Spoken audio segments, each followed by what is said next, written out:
Hallelujah. Welcome, everybody. Sorry, I'm a little teensy tiny bit late. I was figuring out some things with this room. So, Florida, for the first time in like 100 years to this day, it has a ton of snow, not just snow, period, but a lot of it. I mean, it's like to the tune of 6 inches right now, in at least in my area. So, that being said, this particular room, it just doesn't get the same heat that a lot of the other rooms in my house get. So, I started getting everything set up in here, and I get in and immediately my, like, goosebumps just went boop, and the hair on my arms started perking right up. So, I needed to figure something out for that. But I got a space heater going. I am bundlified. Let's see what the temperature is right now where I am. Da-da-da-da-da-da. Where I am right now, it is currently 30 degrees. Feels like 10 due to the wind chill. Um, and we've got a low tonight about 25. So that snow that's out there ain't melting. Not tonight, at least. Um, so anywho, why are we here tonight? Well, a couple reasons. One, I wanted to tell everybody about my little trip to Boston that I've alluded to oh so many times. And then every time y'all ask about the details, I have other things that I want to talk about, so I don't get into it. Other reason is that we're gonna finally go over Lieutenant Gallagher today. And why is it so important that we go over Lieutenant Gallagher? Well, Lieutenant Gallagher is a very big piece of the picture in this Karen Reed spiral of a case, right? So, Lieutenant Gallagher, through his lack of effort, I don't know what else to call it, guys. I don't think it's incompetence. I really don't. But through his lack of effort has been a part of why we don't have answers on what happened to Officer John O'Keefe. Am I right? Um, yes, Nikki, first of all, welcome to you. If you guys do have something that you really want me to see right away, this is a caps lock acceptance zone. So please feel free to bust a caps lock on this channel. Caps lock is welcome here. Um, I think that's about it for announcements. So let's start off with the trip because that's quick, right? I went last week to Boston to the Meal of Food event. DJ of Calling All Beings and Jen Root and a few other sets of hands helped put that together. It was mostly a marvelous event, I've got to say, and it was my very first time in Boston. Brandy, I'm so happy to see you. I got to meet Brandy IRL in person last week, so that was super duper. She and her husband Ross are just the nicest people. I could have talked with them until I missed my flight the next morning. Um, so yeah, if y'all are in the Boston area, Brandy is good people. If you're ever like lost somewhere, just find her or Ross. They will help you. They are amazing. So let's start with sharing some pictures. Let's see if I can do this. This will be my first time doing it.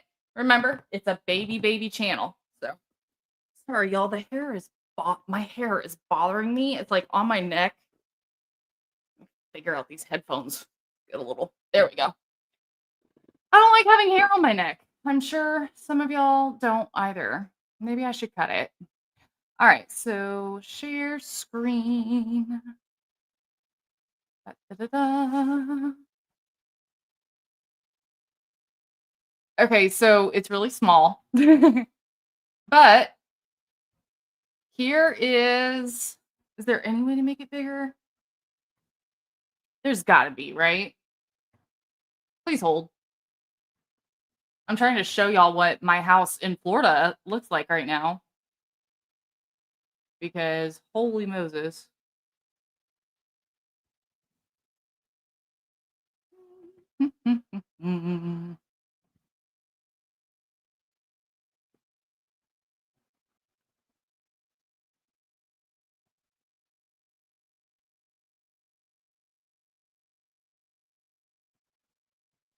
Y'all bear with me. I'm so sorry. I guess there's just no way to make it bigger. But this is my backyard, guys. This is what it looks like right now. Crazy. It's like 6 inches out there right now. This picture was taken around 3, 4 o'clock, somewhere in that ballpark. And then, oops, here's me bundled to the nines. Yes, I did. Um, email these to myself to try to be able to show y'all. This is this afternoon. Um, here is what my front yard looks like, not to be confused with anybody else's front yard. That's what my front yard looked like this afternoon, y'all. Yeah. Yeah, Brandy, I got all the snow. This is just like an hour into the snowing as well. So yeah, this is like Florida history made. Just look at that. It's a Florida winter wonderland. And again, this is like an hour or two into the snowing actually happening too. So there's way more out now. It's not gonna stop anytime soon. So I thought that was pretty wild today, and that's why I'm all bundled up with a space heater. Years ago, I'd never believe it. Honestly, I wouldn't have believed it like this past year up until today, quite honest. Um, the reason being, typically, if it does snow in Florida, the ground isn't going to be cold enough to where the snow sticks. So you might see some flurries, but then it just goes right away, right? So let me show y'all the Boston trip because I did want to show you guys that as well. Or at least, I did I'm very bad at taking pictures. Here we go. I'm very, very bad at taking pictures, guys. So some of these actually were taken by other people, i.e. Brandy. She is someone who was willing to send me a few photos, so thank goodness, or else I wouldn't have any pictures of any people. I just took it was, again, my first time in Boston, so I took pictures of the snow because it had been years at the time since I had seen snow, and then, I took pictures kind of around Boston too because I live in a tiny little beach town that doesn't have a big skyline or anything like that, so I was very interested in the architecture you guys have up there and some of the historic buildings and even, your more modern buildings are done quite beautifully. I mean, you don't see in a lot of other cities quite so much of an artistic framework in modern architecture anymore. It's just kind of like concrete and rectangular and I don't want to say sad, but kind of sad. All right, so here's when I first landed. I'm so sorry that this is so small, y'all. I'm gonna try to figure out a better way to do this for the next stream. And this is just some photos I took.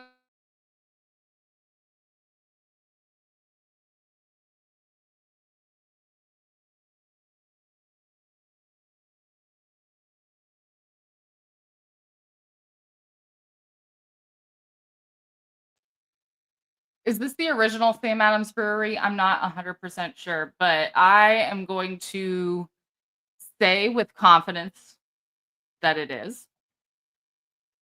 Here he's the man himself, Sam Adams, one of the fathers of our nation, and a monument, in his honor. So that was some of what I saw around Boston when I first landed. I had like an hour to hang out around town before um, you know, going to this meal of food. Oh, I really want to share this too. Here we go.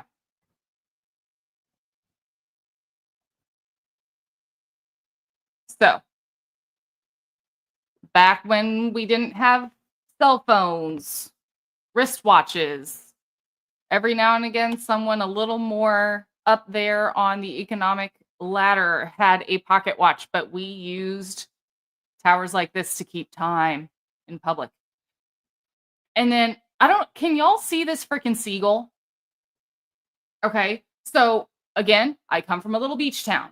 So I'm used to seagulls. I'm not used to seagulls that are that big. This motherfucker ruled the streets. Okay. You see that cobblestone road, and he's just like kind of got his head down and his shoulders, out to the side, and his chest is just out a little bit. He's got like a Brian Higgins stance. I mean, I was just so impressed with the presence of this seagull because if you say here at the beach, give a seagull a Cheez It, that seagull goes and tells all of his friends. And before you know it, they are swarming you, all of them. I mean, there's like 20, 25 seagulls surrounding you, begging for Cheez Its, right? Now, the seagulls in Massachusetts, they don't go tell their friends.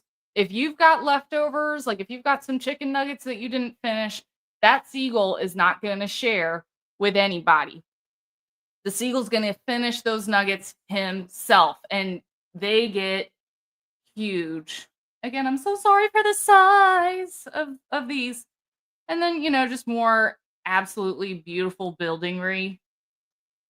I know buildingry is not a word, guys. That's part of the Brit happens language. There was literally a unicorn on this building, and it made me so happy. Dirty birds, dirty leaders, dirty water. Actually, I was, Brandy, very impressed with at least how clean Boston is. I didn't see much, if any, trash laying around. There was one random glove, like that had fallen, out of someone's hand and was in a puddle, but that was it. Yeah, he was kind of camouflaged, Nikki. I'm gonna figure out how to make these bigger for the next time so that we can see a little better. I'm so sorry. But yeah, he definitely had a very intense look on his face. I was very impressed again with that seagull. He was enormous. Nikki, I don't know if you see them a lot, but I'm sure you've seen seagulls. I mean, where you live in a coastal area. Here they are. Okay, so the meal of food. Let's get into it. So, here we are. We were in Dedham. We were at Tavern at the Square. Now, bear in mind, I was only there for one night. This is one night in Boston. And my plane landed like 4 or 5 hours late because the plane leaving Florida froze overnight. They had to take 45 minutes to like chemically spray the plane down before we could even lift off. And then the second plane turned out to be broken. So they made us sit for an hour and a half while they decided whether they were going to be able to fix the issue and put us back on the same plane, or if they were going to just go ahead and take the 10-minute solution of giving us a new freaking plane, which of course is what I and probably most of the other passengers would have preferred. They did give us another plane, but not before, again, making us sit for over an hour at the gate while I don't know. Did they have their thumbs up their rectums the whole time? I don't know. I'm sure it was one of those wait for the word to be passed down from your boss or your boss's boss down to your boss down to you. So It was probably something like that.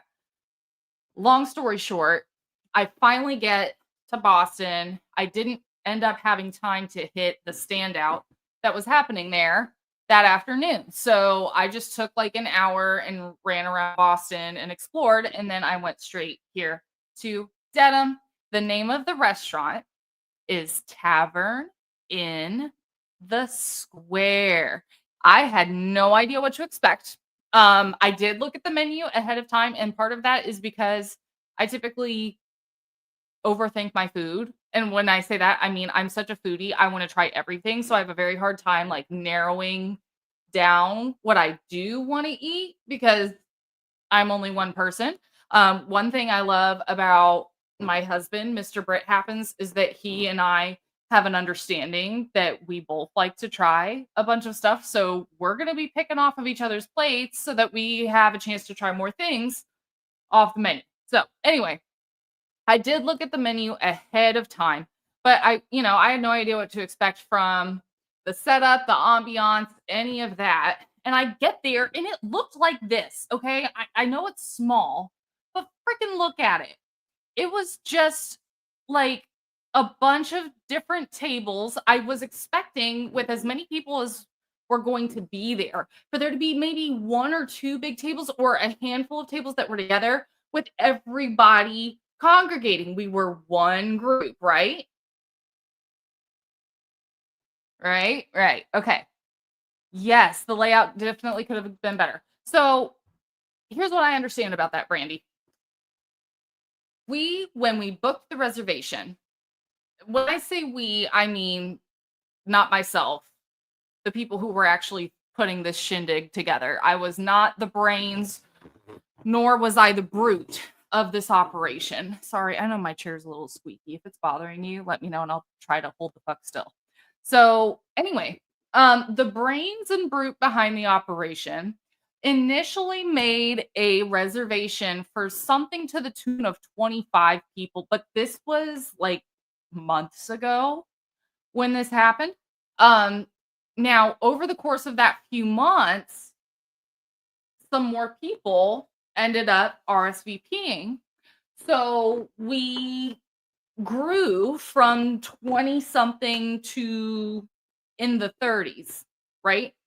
So then um we did communicate it though, or the brains behind the operation did communicate as the party grew. So it's not like we all walked in the door, all 30 something of us, and said, hey, I know we were supposed to only be 20 something, but now we are 30 something. Can you make it work?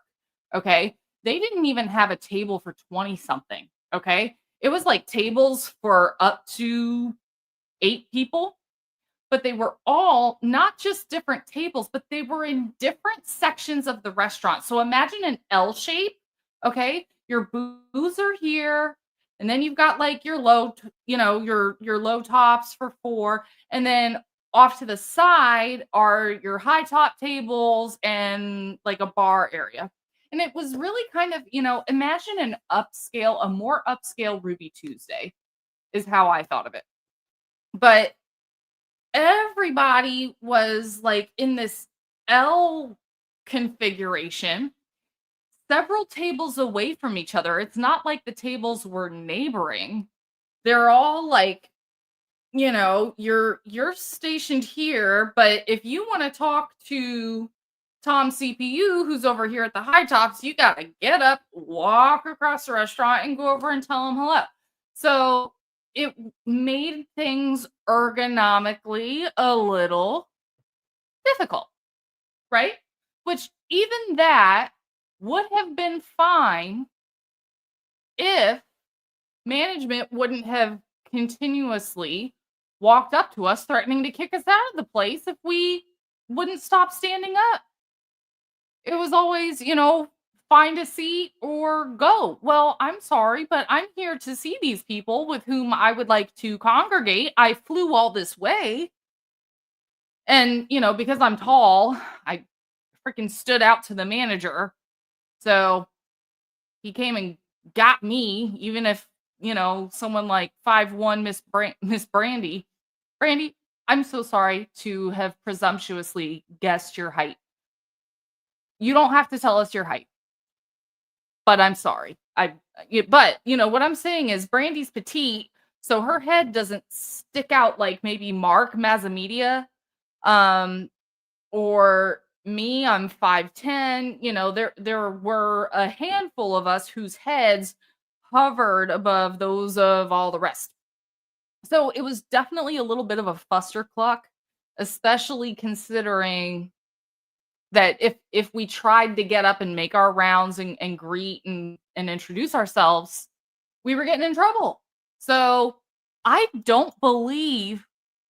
Oh my god, was I right?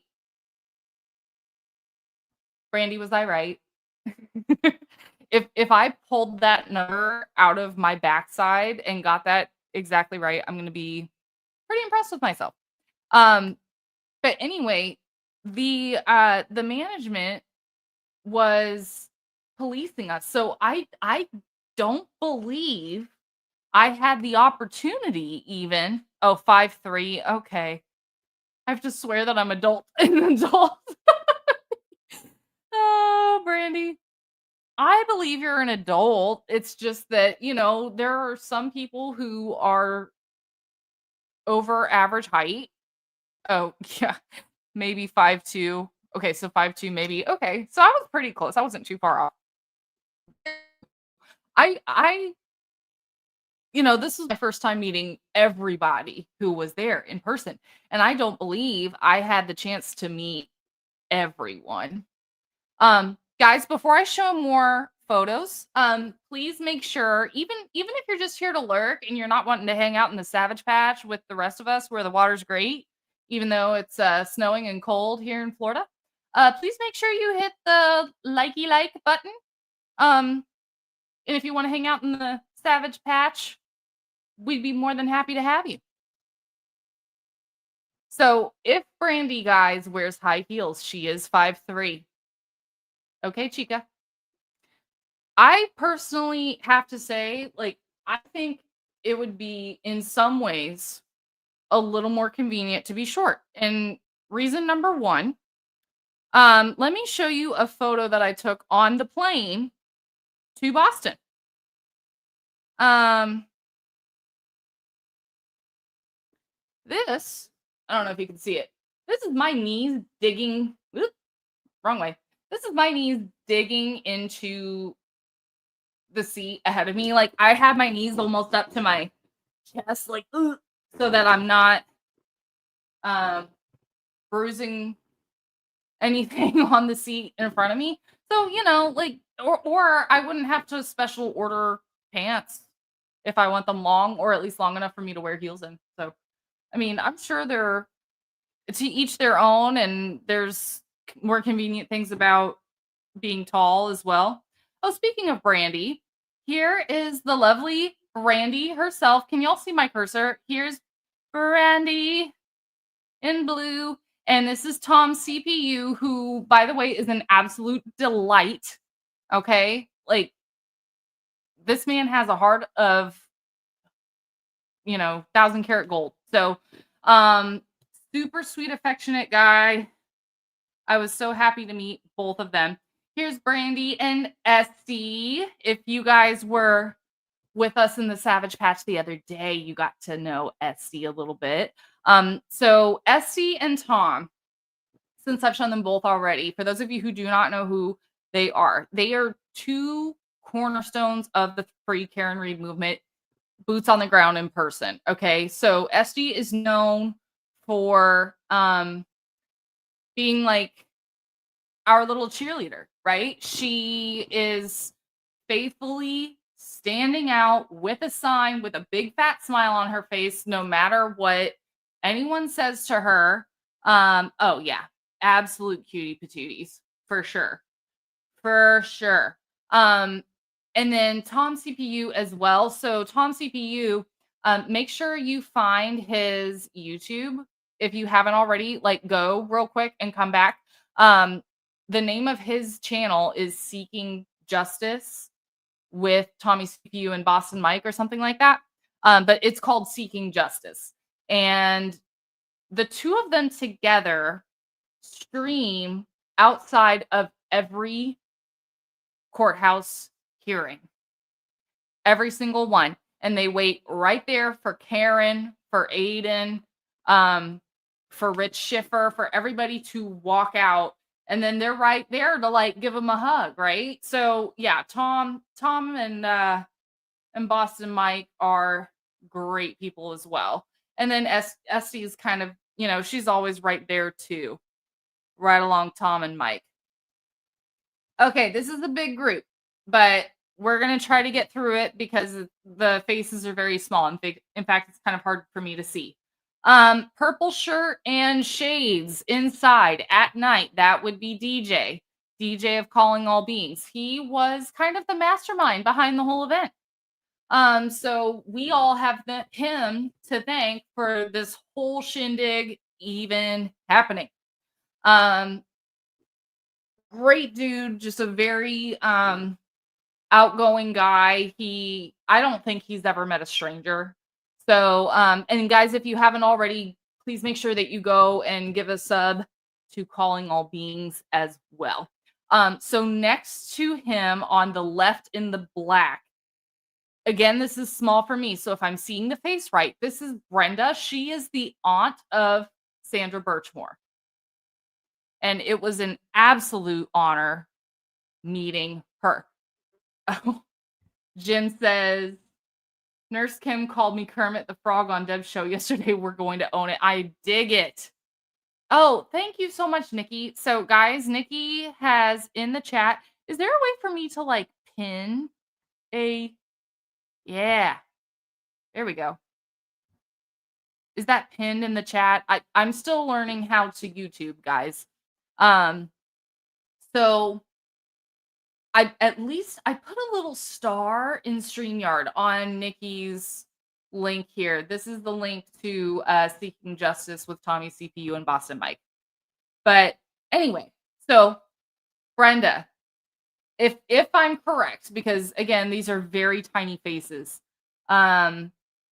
is the one to the left of DJ there. He's kind of got her by the shoulder. Now, oh my goodness. Next to DJ on his other side was the highlight of my trip. Okay. I got to meet Sergeant Peter Murphy last week. Okay. Sergeant Peter Murphy has served the town of Canton his entire adulthood, his entire adult life. He has given and given to that community. And what do they do to him? I'm sure a lot of you already know. But Murphy, who has been outspoken about the Karen Reed case, as is his right, as is my right, as is y'all's right, he made a presence. He showed up at a Free Karen Reed standout. He parked in a lot where it was not uncommon for the boots on the ground personnel to park, which was at a neighboring church in Canton. Evidently, this church had, since he had last parked there, put up some kind of no trespassing sign. Now, was this sign on a post for all to see? No. Was it on maybe the side of the building, like on the wall? Mm-mm. Was it projected on a big bed sheet? Nope. It was on the ground. Could have been run over by anybody. Okay. This sign was on the ground, and not to mention, it is winter. It was covered in snow. Okay, so Sergeant Murphy did not see this sign, and understandably so, I wouldn't have either.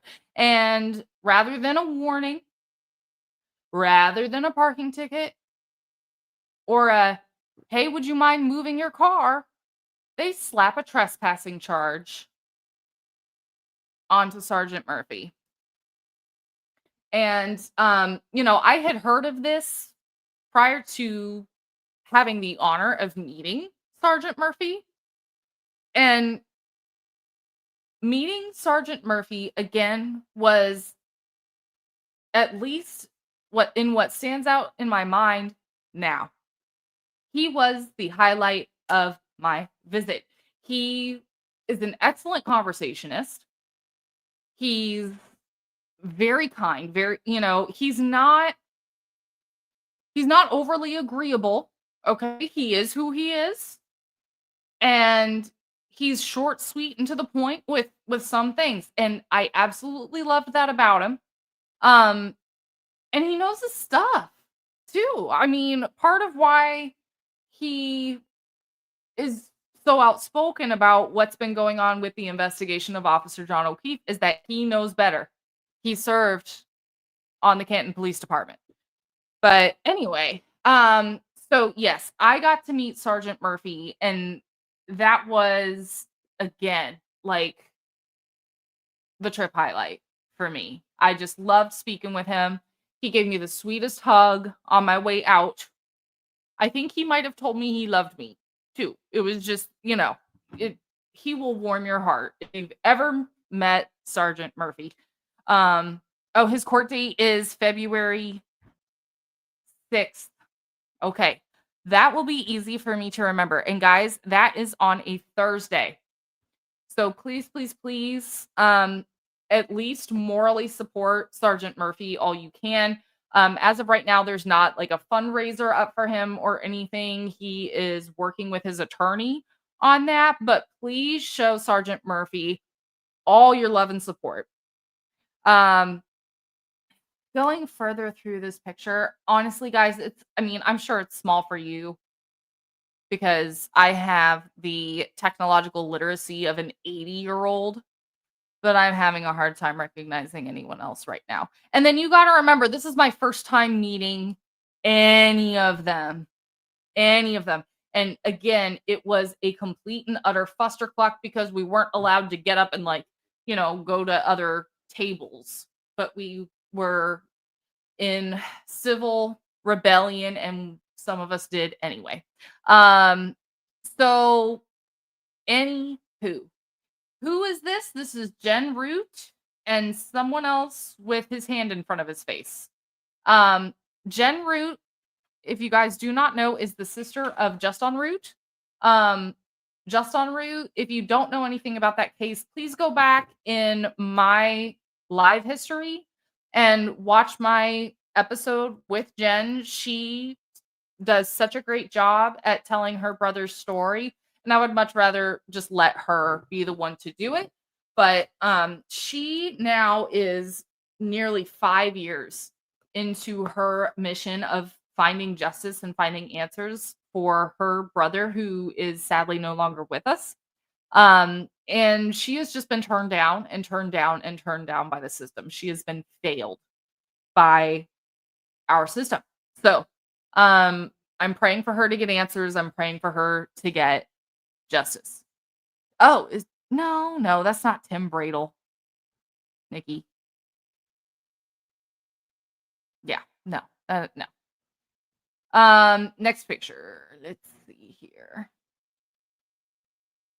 Okay. Oh, and before I move along, let me just say this about Jen. She's a freaking firecracker. Like, I wish that I had in my whole body what she has in her pinky finger. Okay, as far as energy goes. Like, she is sharp. She is sharp as a tack.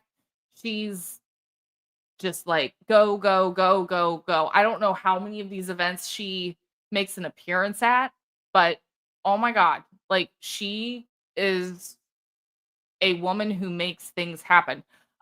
She's the first person I've ever met who's gone to the Supreme Court. I can tell you that right now, or at least who's, made submissions to the Supreme Court. So she's a go-getter. She deserves all the answers and justice and closure in the world. Okay, so here we have lovely Brandy again. Again, some of these pictures were actually sent to me by Brandy, so I'm not in a lot of them because I took 0 pictures.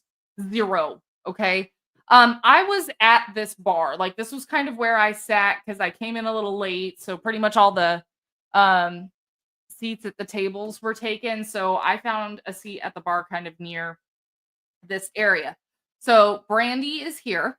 The man in the middle is Jason Broyles, aka Not Haley Walbrick. And to the right in the green shirt.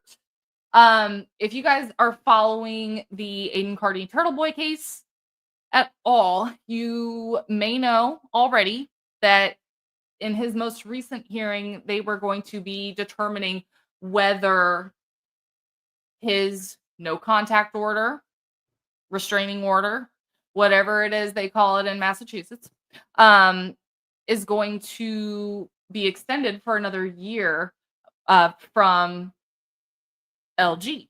Okay.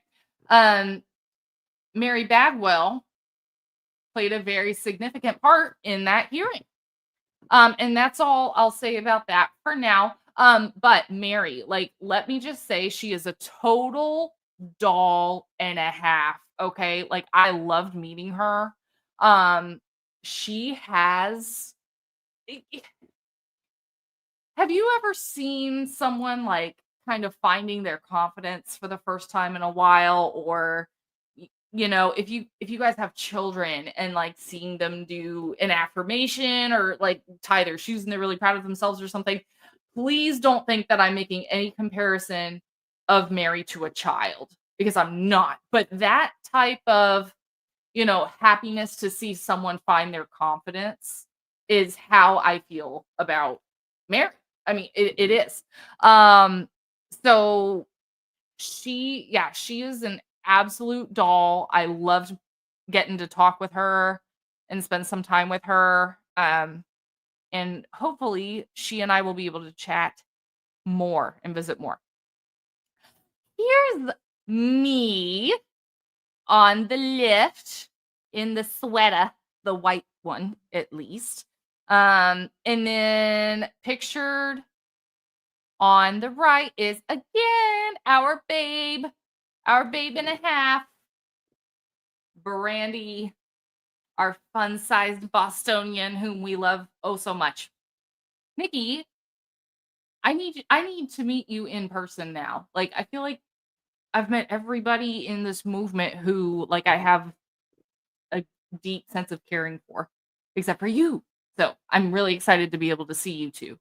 Um, let's see.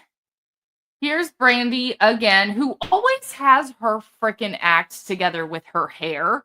Might I add, like, Brandy, your hair was not messed up at all. And I've heard that in Boston, it is easier in Boston to keep your hair from being a mess than in Florida. It's very humid here. So I pretty much always have very confused hair. Like, I might have done something with an iron on one side. Like, have you ever forgotten to shave one leg? Yeah, that's how your hair looks all the time in Florida. Um, does he look familiar, y'all? That would be Aiden Carney, Turtle Boy. And this handsome man on the right here is Mark Mazzamedia. Yes, I know, Nikki. I'm so excited to meet you. It's gonna be great. I'm taking you to all the places for lunch. We're gonna have like 3 lunches in a row. It's gonna be great. So Mark is like a total MC. Like, I feel like he was probably also some kind of big TV show host in a past life. He's just so outgoing. He was just everything looked like it was easy to him socially, which was great. I mean, I didn't get a chance to talk with him a whole lot either. Again, very chaotic kind of circumstance that we were left in by management, but that's what I took away from meeting Mazza. And then kind of same with Turtle Boy. I really didn't get a chance to talk with him a whole bunch because nobody wanted anybody in this group to sit together. Like, it was a whole, like, couple off and go kinda thing. But, he, he seemed very nice too. Let's see. It wasn't like he was, like, getting up in front of everybody making a speech or anything. It was more of just kind of a social thing, so. Here's a horrible picture of me, but it's me and Esty sharing a huggaroo. Alright. Brandy, help me with this one. They're so small. Yes, yes. Jim, I've gotta say Mazza probably was the tallest guy. I don't know how tall he is. Um, but yeah. In fact, I think there were a couple of light fixtures where, like, if Mazza was approaching, he needed to kind of watch his head, perhaps duck a little bit. Well, yes, yes. Peter for sure. I can see Tom. Y'all, this is so small. I have my reading glasses on and everything. I'm sorry. I will never open photos like this ever again. Ever. Okay, thank you. Bobby, Tom, Jack. Okay. So we've already introduced Tom. Bobby and Jack are also big free Karen Reed, boots on the ground, cheerleaders. They both live in Massachusetts full time, right, Brandy? Do they both live there full time? I'm pretty sure. Okay. Oh, okay. So I guess that was the last of the dinner pictures I have, but I also wanted to show y'all just how cool Boston is of a city to like be flying over because you get all these little islands, these funny little squiggly islands, and there's always sailboats. I mean, always. It made me so happy to see so many sailboats out for no reason at all. Like here in Florida, you get a lot of fishing boats, like a lot of skiffs, and we've recently, over the past few years, started doing these little tour boats that are shaped like tiki huts, and they have the thatch roofs and all that. They look really cool and they're shaped like a bar, but I'm so used to seeing those all around my home. So seeing all these little sailboats was just like the most precious thing for me, especially seeing it from the air. Um, I just really appreciated. And there's more of it. Yeah, guys, I'll try to show these again and make it bigger. They're so small. I'm sorry about that, but yes, okay, both locals, both Canton guys. Thank you so much, Brandy. In fact, and again, I'm going to try very very hard next time to meet everybody, but they didn't make it easy for us, did they? Um if I wanted to eat dinner that night, I was going to have to not meet everyone. But it's all gravy in the Navy. All right. So, are y'all ready to watch some Gallagher? Because I'm pretty ready to ask how the duck he kept his job. Um, my opinion, just before we start to kind of wrap it up for you, there's a handful of people who knew better. There's a handful full of people who were in charge with the Officer John O'Keefe investigation. Um, who were given a big task and they knew it. Okay. They knew that they were dealing with a fallen officer. Um, they also knew what time of year it was, especially Trooper Gallagher. Okay. This is not the first time this guy who spent 30 years plus in the department. Okay. And you're gonna act like this is the first time you've ever investigated something in the winter, in the snow? Really? You're in the greater Boston area.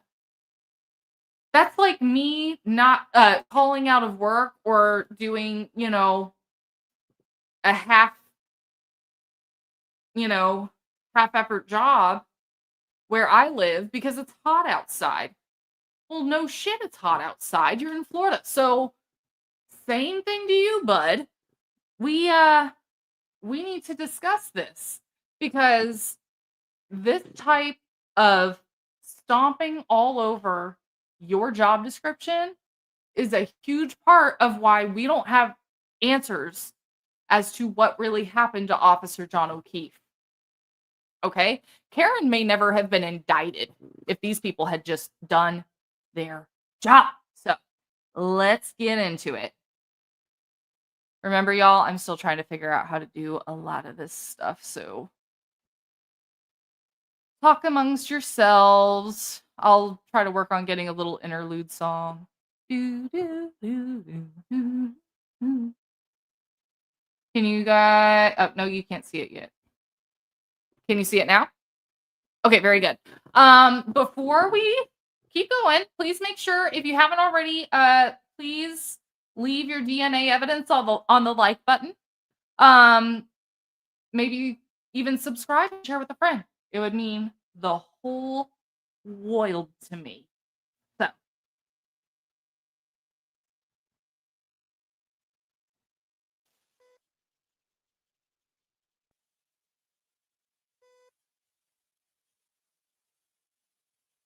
can y'all hear anything? Maybe maybe we haven't gotten audio yet. 1 second. To be the truth, the whole truth, and nothing but the truth, so help you God. I do. Thank you. Real quick, give me a thumbs up in the chat if y'all can hear that. I'll wait. Hang on. Nikki, they took the sound out. They muted it. All right, Mr. Lally, whenever you're ready. Okay. Yeah, Nikki, there just wasn't sound in the video. Okay. Awesome possum. Yeah, Nikki, there wasn't sound in the video. They like leave everything on mute until someone's testimony starts. So I don't know why they do that, but they do. Is this better? Yeah, I like this better. Okay, here we go. Lieutenant Gallagher. Good morning, sir. Good morning. Could you please state your name and spell your last name? Yes, my name is Paul Gallagher, last name Gallagher. And how are you employed, sir? I'm a lieutenant with the Canton Police Department. And how long in total have you been a member of the Canton Police Department? A total of 32 years, 2 years as a permanent intermittent officer, 30 years full-time. Okay. Did we get that? 30 years full time. 30 years was Lieutenant Gallagher a full-time police officer. Or, a higher ranking one. And you indicated that you are a lieutenant, is that correct? That is correct. And how long have you held the rank of lieutenant? I was promoted to lieutenant August 1st of 2021. What did you do with Canton Police prior to becoming lieutenant? Okay, so he had only been a lieutenant, guys, for less than a year at this point, but he over 30 years was on the force. It's kind of interesting. Do y'all find it interesting that he remembers the exact date of his promotion? I mean, I understand that's a very big deal to become a lieutenant, but that's just me asking, like, if anybody in the chat knows, is that odd that someone remembers the exact month, day, and year of their promotion? Maybe there was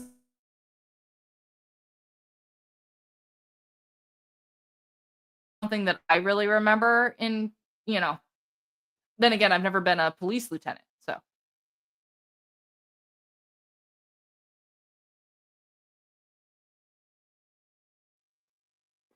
If you're looking for a career where you can really make a difference in the world, to help and connect with others in a guys, if you would like to help support the channel so that we don't have ads, there are means and methods on the banner below.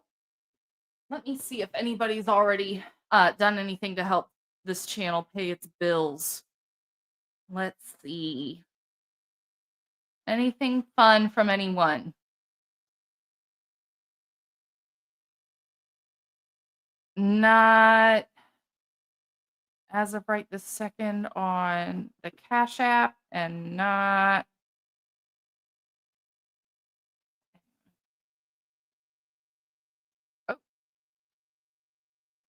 and not anything as of right this second on the Venmo. But yes, guys, if you would like to help support the channel, we're not monetized just yet. It's an itty bitty baby channel. It is still in its infant stages. However, you can help support the channel by liking and subscribing and sharing. That part is free. And if you'd like to help the channel pay its bills, Venmo and all that is scrolling below. And once we reach a point where this channel can afford to get the YouTube premium, we will. Honest. A patrolman takes an initial report. Anything that needs follow-up, the detective sergeant makes sure it's assigned to a detective, usually the next detective working, and make sure that all the steps are taken to manage the cases. $300,000, right, Randy? If possible. And what is it, sort of, what are your general duties and responsibilities? Oh, as a yep, lieutenant? 322. Currently, I am in charge of internal affairs, background checks, patrol, and I oversee detectives. You say currently, what was the problem? I was promoted in 2021. At that time, Lieutenant Gallagher was August the 1st. lieutenant in charge of detectives. We have since had a change of police, and our assignments have changed. Now, were you working with Okay, candidates so on the morning of January 20th? that's important to remember, guys, that he is the successor of who? Tom Gallagher. Do you guys remember who Tom Gallagher is? He's where this bullshit came from. Red Solo cup, I fill you up. Let's have a party. He also had a Ring camera that supposedly caught nothing. Okay, my camera was able to catch the wind blowing snow by the side of my house, but Kelleher's caught zilch. So out with the Gallagher and with the Gallagher. Remember that. 29th, 2022. That was. And at some point, did you receive a phone call? I did. And about what time was that, and who called? That was shortly after 6 a.m. It was Sergeant Sean Good. And he's a member of your department as well? He is. He's the 12 to 8 supervisor, which our shifts actually run 11:45 p.m. to 7:45 a.m., but we call it the 12 to 8 shift. And what, if anything, was indicated to you in this call from Sergeant Good? Sergeant Good told me he was responding to a scene where a body was found unconscious, possibly not breathing in the snow. He stated his name was John O'Keefe. He was a Boston police officer who resided on Meadows Ave. He further told me that he had gotten a call earlier about John O'Keefe not returning home that night. His friends had called the hospitals, then they called the police, then they went out and looked for him, and they found him unconscious and not breathing in the snow. And based on that information, what, if anything, did you? I told him I would respond. Where were you initially responding to? I was initially responding to Meadows Ave. I misinterpreted when he said he was a Oh my God. You mean to tell me that when dispatch or whomever gave you Officer John O'Keefe's living address, his residence, you got that confused with where the emergency was? I mean, thank God it was close by to where O'Keefe physically was at the time. But you got what? Did you get them confused, the addresses? He misunderstood and went to the wrong address. Again, thank goodness they're just right around the corner from each other, right? Boston police officer on Meadows Ave. I thought they discovered him on Meadows Ave. And subsequently, did you learn a different location in response to that location? I did. What was that location that you subsequently determined where you were going? When I called the dispatch to find out the exact address, I was told it was 32 Fairview Road. And that was from the dispatch, is that correct? That's correct. It was Officer Dever who answered the phone. That was the officer, Kelly Dever, is that correct? That's correct. Now, did you go straight from home to the scene, or did you go stop somewhere else prior to? I stopped at the Canton Police Department prior to that. And what was the purpose of stopping at Canton Police Department prior to going to Fairview? I was picking up some winter gear, and I advised Sergeant Good via the radio that all midnight personnel was to be held till further notice. You say winter gear. Did you stop at Starbucks too for some breakfast? Huh? Oh, I'm sorry. Boston runs on Dunkin'. Did you stop at Dunkin' Donuts as well? Did you pick up a little croissant sandwich? since it was cold outside and you wanted something warm in your tummy? Huh? Remember, as far as Tom Kelleher or any first responders knew, O'Keefe was still alive at this time, but was in a grave position. Okay. So it's not like he, as far as Gallagher knew, was already deceased. Officer O'Keefe was not yet deceased officially. So, anyway, I wouldn't stop. If I'd still have my slippers on and be rolling up at 32 Fairview, or is it 1 Meadows, or is it 34 Fairview? Here, as far as responding to a scene, what if any other sort of equipment did you procure when you went to Kansas? It was clothing. I needed a winter jacket, hat, things of that nature. I was responding in my personal vehicle. And if you know, about what time was it that you arrived on Fairview Road that morning?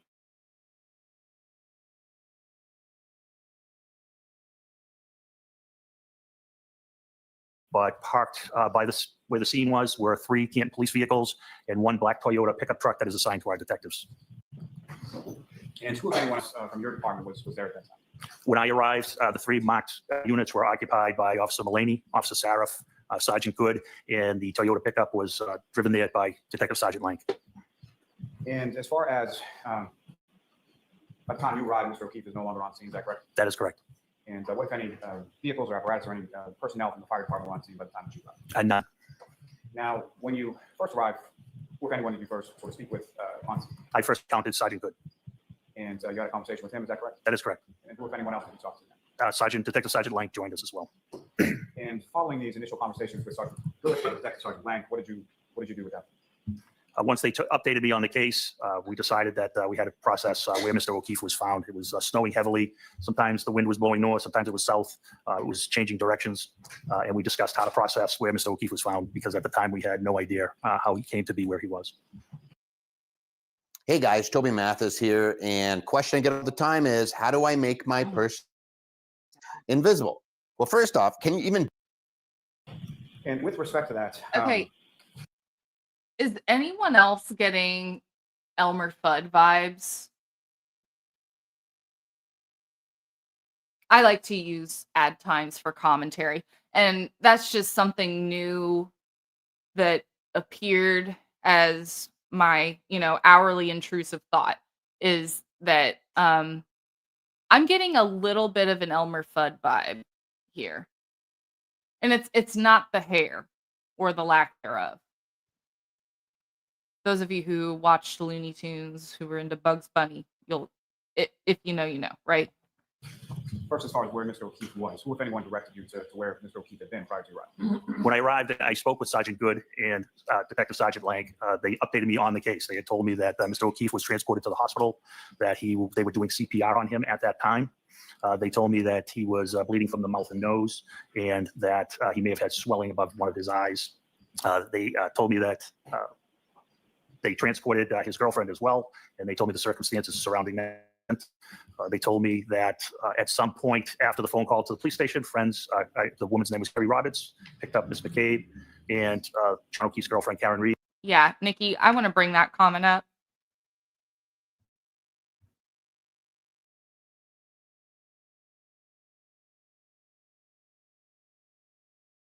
The board is directly affected, too many word lines. Okay, so here's something else to think about. They, I don't know if it's finished yet or not, but you know what they did when they can't afford body cams? You know what they did? They made an RV version of a pew pew range. Okay? I don't know why, but they did. So you can get into the back of this big rig and get some practice rounds in. And bear in mind, you can't use anything above a 38. Okay? So whatever your daily is, you have to remember to leave that, whoops, daisies. You need to remember to leave that behind. Okay? and get a 38 and take that in. Isn't that something? Because it doesn't have, it's just sheet metal, right? And I'm sure they added some insulating materials, but you can't use anything above a 38. Are you thinking of Berkowitz? Nikki, I think you might be getting him confused with Chief Berkowitz. Oh, yes, guys, please, if you have not followed Grace at Dreamfeed Media, she's beauty and she's Grace. She's Dreamfeed Media. First of all, I could listen to her voice forever, and ever and ever. It's like she does, I would kill to not have sinus problems. Okay, good. I just wanted to make sure that we were on the same wavelength. So yes, Chief Berkowitz. But yeah, make sure that you watch. Make sure you watch Dreamfeed Media, even if it's not this particular video, which I haven't seen her audit on Canton. I'm sure it absolutely is insane, or else Dreamfeed Media would not have taken the time, energy, and effort when she has like a newborn or a toddler, and she literally uses her little bit of free time while her child is asleep to make these videos that she makes. Okay. So yeah, make sure that you give her a follow as well. Grace Dreamfeed Media. Jim says, so true. I was surprised that video didn't get more attention. The CBD logs are wild. Yes.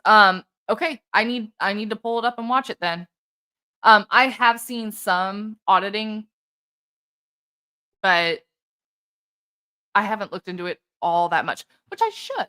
Like, I took a lot of collegiate accounting classes, and I'm a little neurospicy. I'm on the spectrum. I don't know what my ranking is. They went from just calling it Asperger's to like calling it level 1 or level 2 or something. But since my diagnosis, they've changed the name of what I have, and I don't even know anymore. But that being said, they could have something in there that I might be able to find. So, and I'm good at finding patterns or deviations from patterns. So, who knows? Who knows? All right, Elmer Fudd. And they drove around and they discovered Mr. O'Keefe on the left side of the property. I would call it the east side of the property, unconscious and not breathing in the snow. Now, this area that Sergeant Good directed you to, where I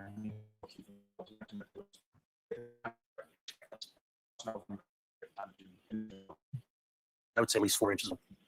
now, with reference to, as far as you mentioned, sort of processing, what, if anything, did you and the other officers do with regard to that scene as far as that was concerned? So it was a unique scene because of the weather. Sergeant Lane. Guys, 4 inches of snow is what I have in Florida right now, okay? I'd be able to find a piece of taillight, okay? I was able to find a doggy poop earlier today. I'd be able to find a taillight. 4 inches of snow is what I'm going through right now. So I can guarantee you that after being on the force for 30 years plus, that Lieutenant Gallagher knows how to search for evidence in the snow. Lieutenant Gallagher knows how to conduct an investigation in the snow. Okay? Again, doesn't happen very often, but 4 inches of snow is what I have in Florida right now. So he's used to not only that, but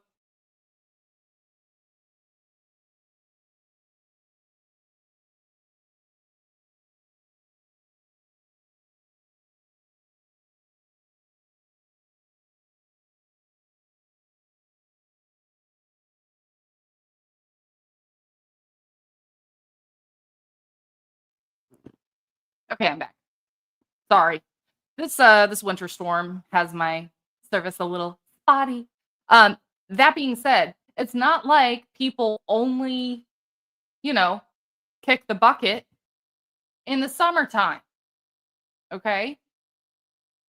This happens year round. So he knows how to investigate things in the winter. He had notified Norfolk County CPAC. He had advised them that. Sustained. I'm sorry, can you rephrase the question, please? So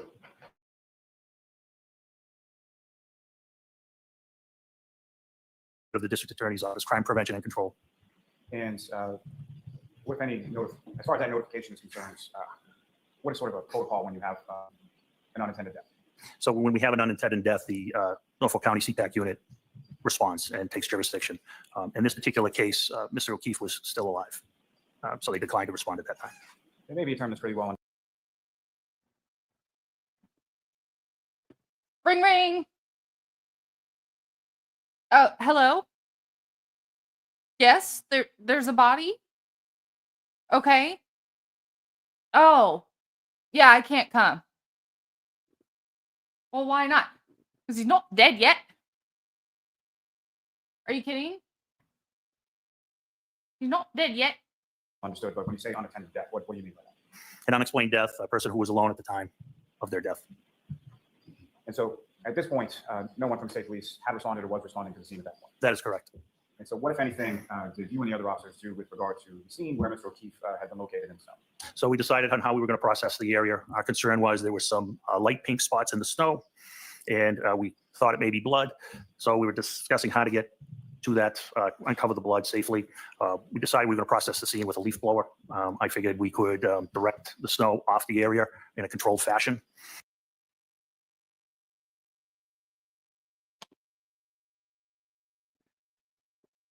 Lieutenant Gallagher,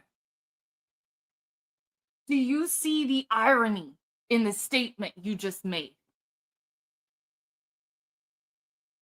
I'm going to process the scene with a leaf blower because I figured that that was the best way that I could sort through evidence and remove snow from the area in an orderly fashion.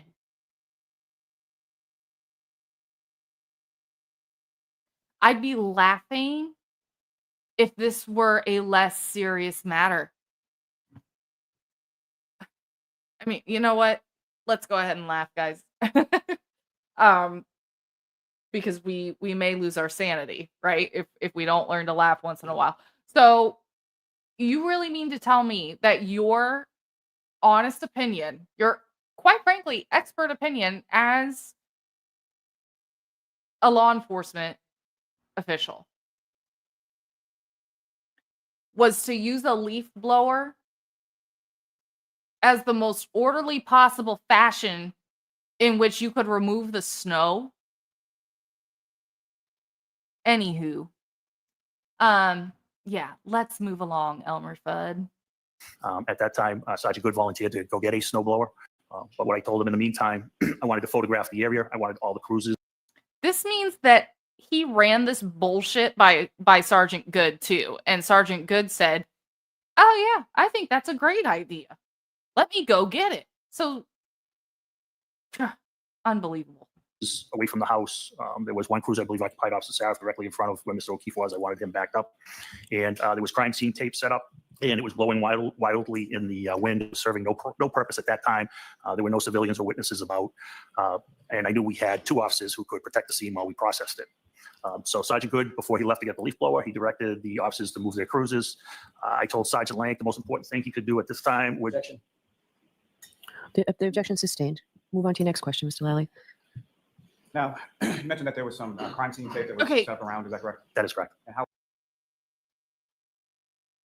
I like that Bev actually sustained an objection on the part of, I'm gonna guess that was Jackson. It was only a couple syllables, so but it sounded like Jackson. But I'm trying to process what it was he was objecting to, because he wasn't objecting to one of Lally's questions. He was objecting to something that Gallagher answered with. I wonder what that was.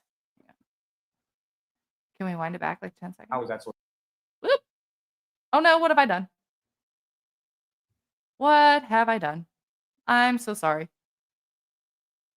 Okay, let's just move along. I will go back and watch myself another time. Sergeant Good and Mike Detective Sergeant Lank put up the crime scene tape. You know what, if anything, they were able to use to attach it to? Good brought the leaf blower. I believe they used a Gallagher fire hydrant, a tree, a Provided the flagpole, solo cups. and I'm not sure what else. I don't recall it specifically. Correct me if I'm wrong, but that is my understanding. And with regard, you mentioned there were photographs that were taken prior to the implementation of the leaf blower. Is that correct? That is correct. And I can just ask a little bit about that. As far as the leaf blower was concerned, why was that a decision as far as that being an implement to use this particular scene? It was a unique scene. There was snow. I had never processed a scene in the snow. I had seen a leaf blower used in the snow, and it's quite effective at being controlled. Okay, can you explain to me, Lieutenant Gallagher, how snow makes it a unique scene? Y'all heard the same answer I did, right? It was a unique scene. There was snow. How is that unique in Massachusetts?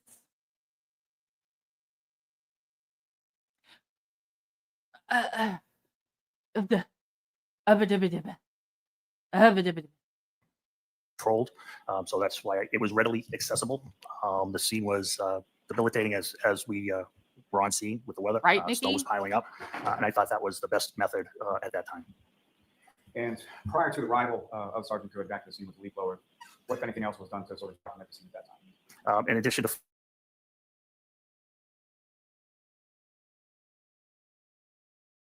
grass, excuse me. So Sergeant Lank and I dug out what I believe is called a 6-inch Cape Cod asphalt berm, exposed it so we could get a better perspective of how far Mr. O'Keefe might have been off the roadway. May I approach the witness? Yes.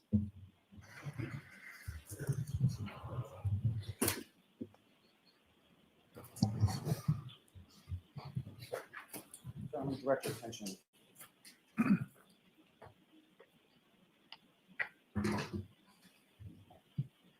Direct your attention what's currently marked as exhibit 7, 10, 11, 12, 13, 15, 16, 17, 19, 20, 1, 2, and 20. Oh my God. Just say it's all of them. Review them. Look up on your screen. Please review them. Okay, so we're going to have to sit here and let him review them. Yep, we are. We're not going to sit through that. Da-ba-da-da. Guys, this is your reminder right now to please leave your DNA evidence on the like button. Mr. Lally, hold on for a second. You're at City Council again at sidebar on this issue. Oh, okay. Sidebar as well. It wouldn't be a day in the Karen Reed trial without a little sidebar. Okay, I think we're back here. File your taxes Oh. 100% free in the app if you didn't use us last year. Just file with TurboTax Do-It-Yourself by February 18th. All tax forms and tax Man, situations. this is a long one. Make the switch to TurboTax Do-It-Yourself and file free by February 18th. Oh, now you have to pay if it's after February 18th, huh?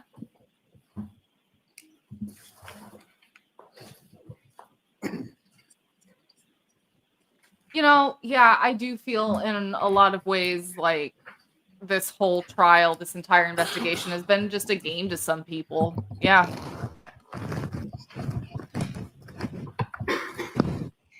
Unbelievable.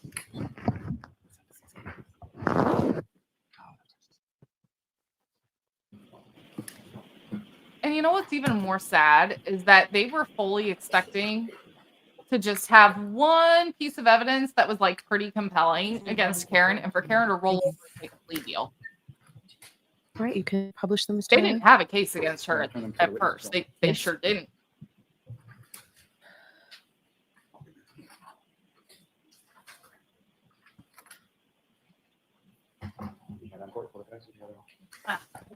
Change my seating position. We're gonna add that to the list of Brit Happens channel bills. A more comfortable chair. Thank you. Ms. Gilman, if I could Okay, finally. the first of those photographs up on the screen. right, Jim? I can see that. RICOs are hard to prove, but this particular case, it wouldn't be very hard to prove. And Lieutenant, I don't believe that's the first photograph for you. but, Guys, it's just to locate that. RICO is essentially a conspiracy charge. Just for those of you who don't know, it originated to kind of help litigate organized crime, mafia, that kind of stuff. Now it's used on like a lot of more roughneck gangs and stuff like that. But yes, I can totally see a RICO being easy to prove here, right? Like when all this is over, we'd like to get you a gift, Trooper Proctor. Tell them the guy never went in the house. We'll find out more tomorrow. I mean, just whew. Sure. I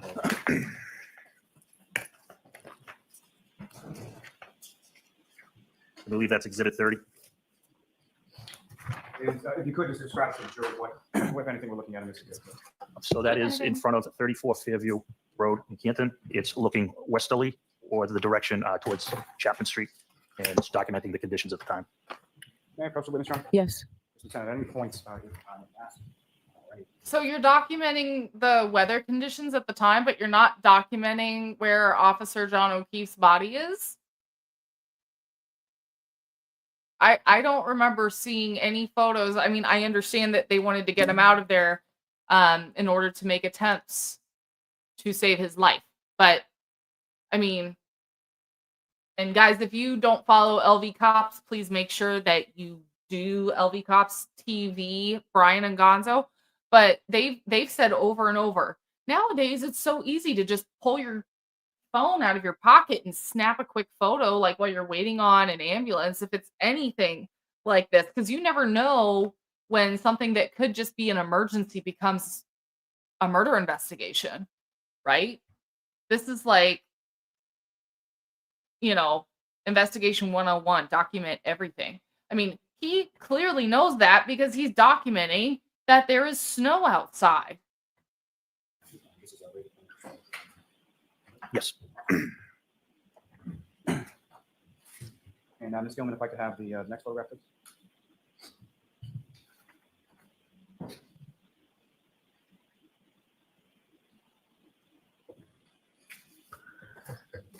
That is simply documenting that the number 34 is on the mailbox. That is 34 Fairview Road. Do you have a number on that in front of you? Yes, I do. It's Exhibit 22. Thank you. There are two of these, I believe. Similar. I just want to make sure I have the correct one. 22. That would be 22, yes. My God, And they what's the spend picture more of that time photograph trying to for figure out the what trailer? freaking paper they're looking Seems at to go than away when you asking arrive at about night. them. It is. It's the mailbox with the number 34 on it, and it shows two vehicles in the driveway of 34 Fairview Road. No one's questioning that And, that's Ms. the Gilman, house. photograph.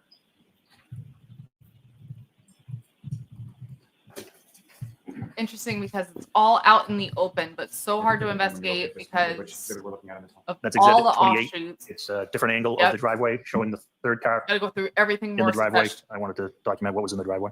like the that time. anti-Midas touch, right? Next photograph, Ms. Gilman. Everything he touches like gets sick and decrepit. It's Exhibit 29, and Mickey basically has it linked documents the where same to thing. follow LV The Cops entirety of the TV. house from I guess it would be a westerly view, and the three cars that were in the driveway at the time I arrived. And the next photograph, Ms. Gilman. Nikki, can we all take a moment and just appreciate Nikki for one moment, one round of applause? Nikki, you are a hoss, and we love you. And Brandy, you were a hoss, and we love you. Guys, these are the moderators from heaven, okay?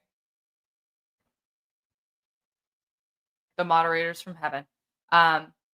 Thank you guys both. You are amazing. You are heroes. We see you. We love you. We appreciate you.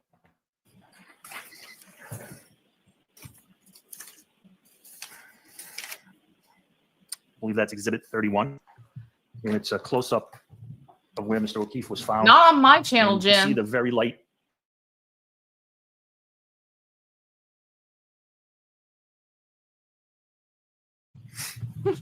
Subsequently, did you learn what that object was? Yes, What did you learn? it was a broken clear cocktail glass. And the pink spot was frozen or coagulated blood. And the next photograph is coming. Does that look like 3 liters to any of you? That's exhibit 23. And it's basically showing that the Well. Look who it is. Guys, we have a champion in our midst.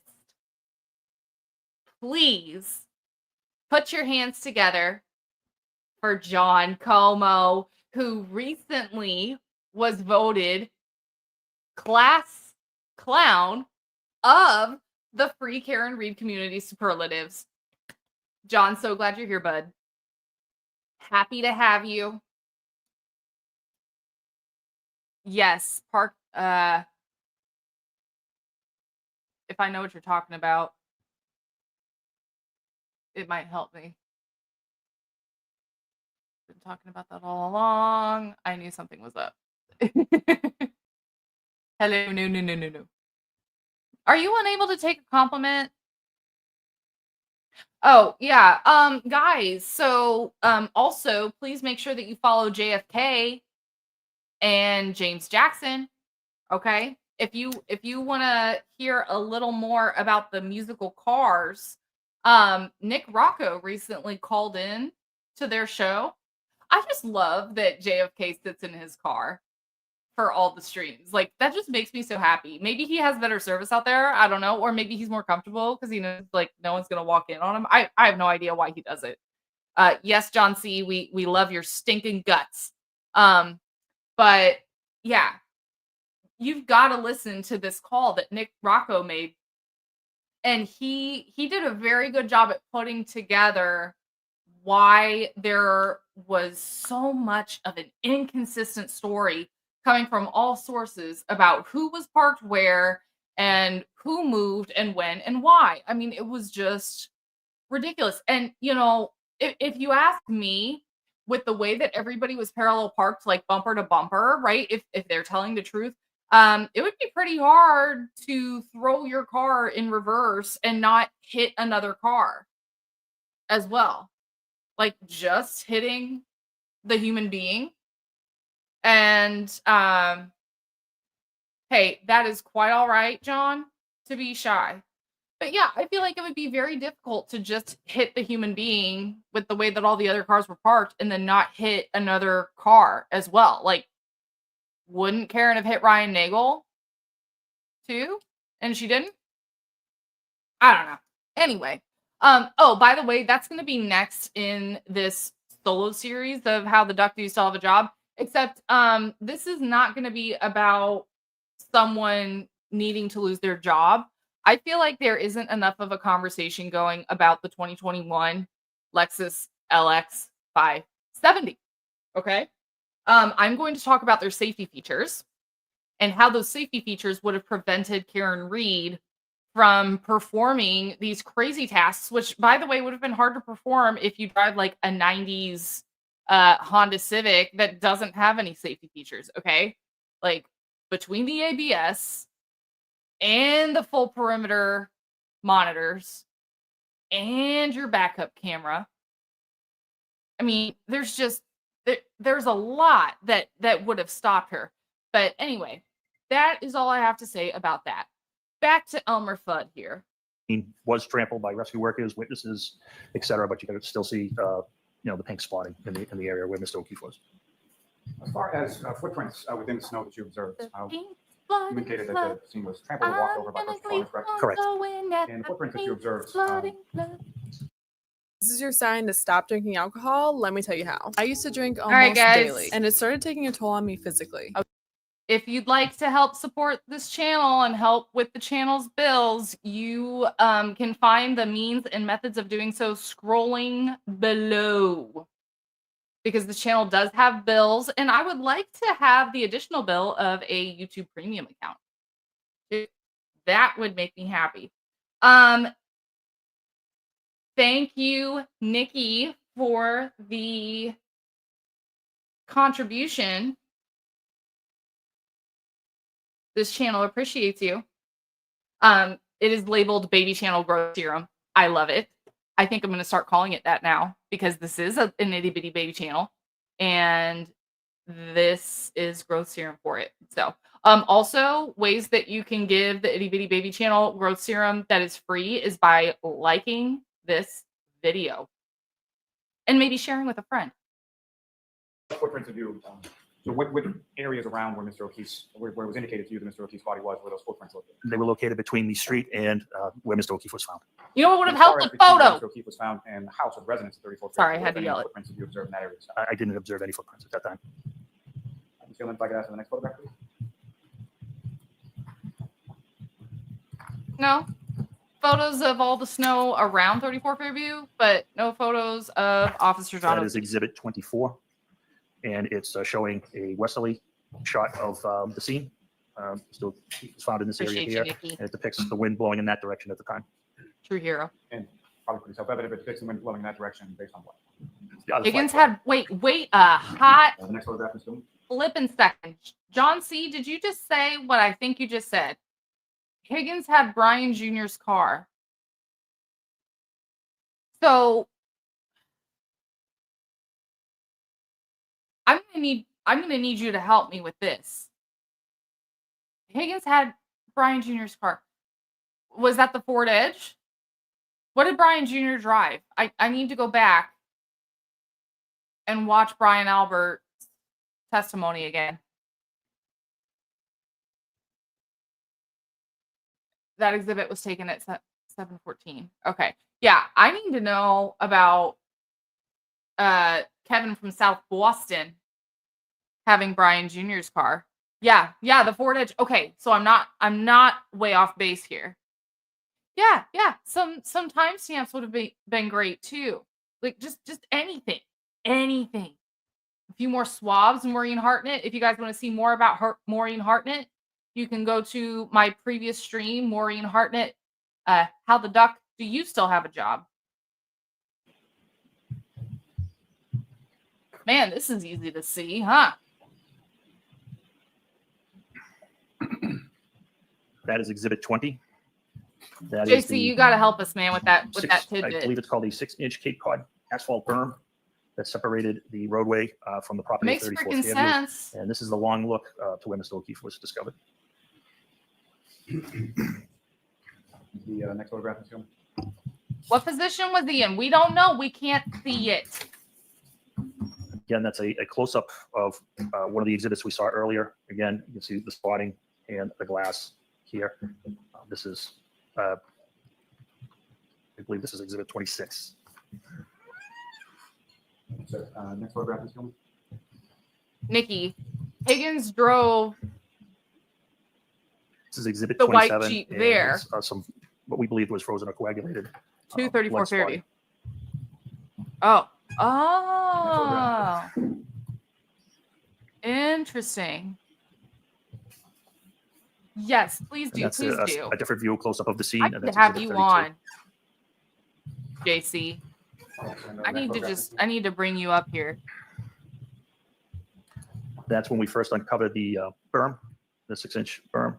Okay, JC, I know you already said a few moments ago that you're shy, but do you want me to send you a link to this stream? Do you want to come up and explain that to us? Because I think we all would love to hear more about that.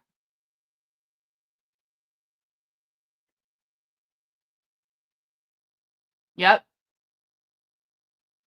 First arrived at 1:27. So where the hell did he go between 12:30, 1 o'clock and Canton PD, which is what, no more than a 10-minute drive? It's like a 5 to 10-minute drive from 34 Fairview.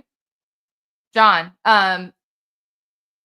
if you want to come up and tell us, yeah, you don't have to turn your camera on.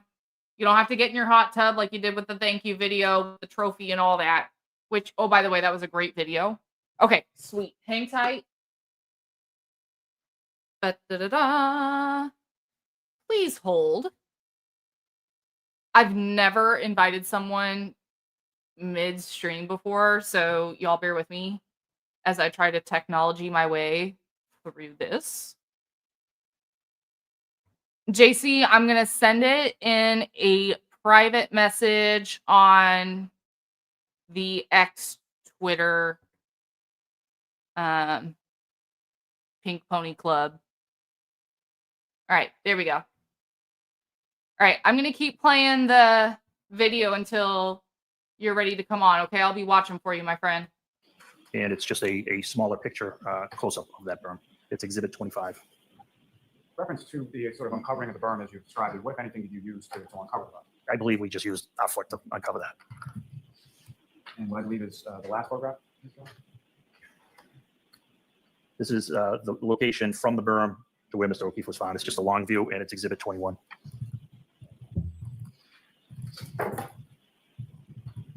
May I approach you on just? Yes.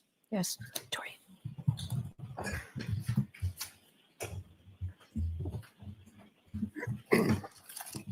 Ugh, painful. Now, as far as What's great about rewatching this stuff, though, is that we can like fast forward through a lot of it. cruisers with the Canton Police Department, what, if any, sort of recording equipment are they equipped with? They're with dash cameras, watch guard cameras. And have, or what, if anything, have you done to review some of that? Oh, I'm so excited for John C to come up in here. I've reviewed all of it. And specifically, have you reviewed dash camera footage from the 683 cruiser, Officer Cyrus cruiser? Yes, I did. And Guys, please remember to like the video, leave your DNA evidence on that like button, and the subscribe button. S'il vous plaît. John, if I may, I would ask that it's already been marked as Exhibit 12. I would ask that portion of that relate to the jury to sign. Okay.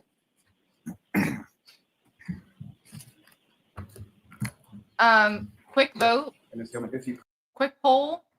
Which trial do you think is going to be more painful to watch / listen to? Is it going to be trial numero uno, spearheaded by Adam Lally, or is it going to be trialio numero dos, spearheaded by Brennan, Hankus Brennan?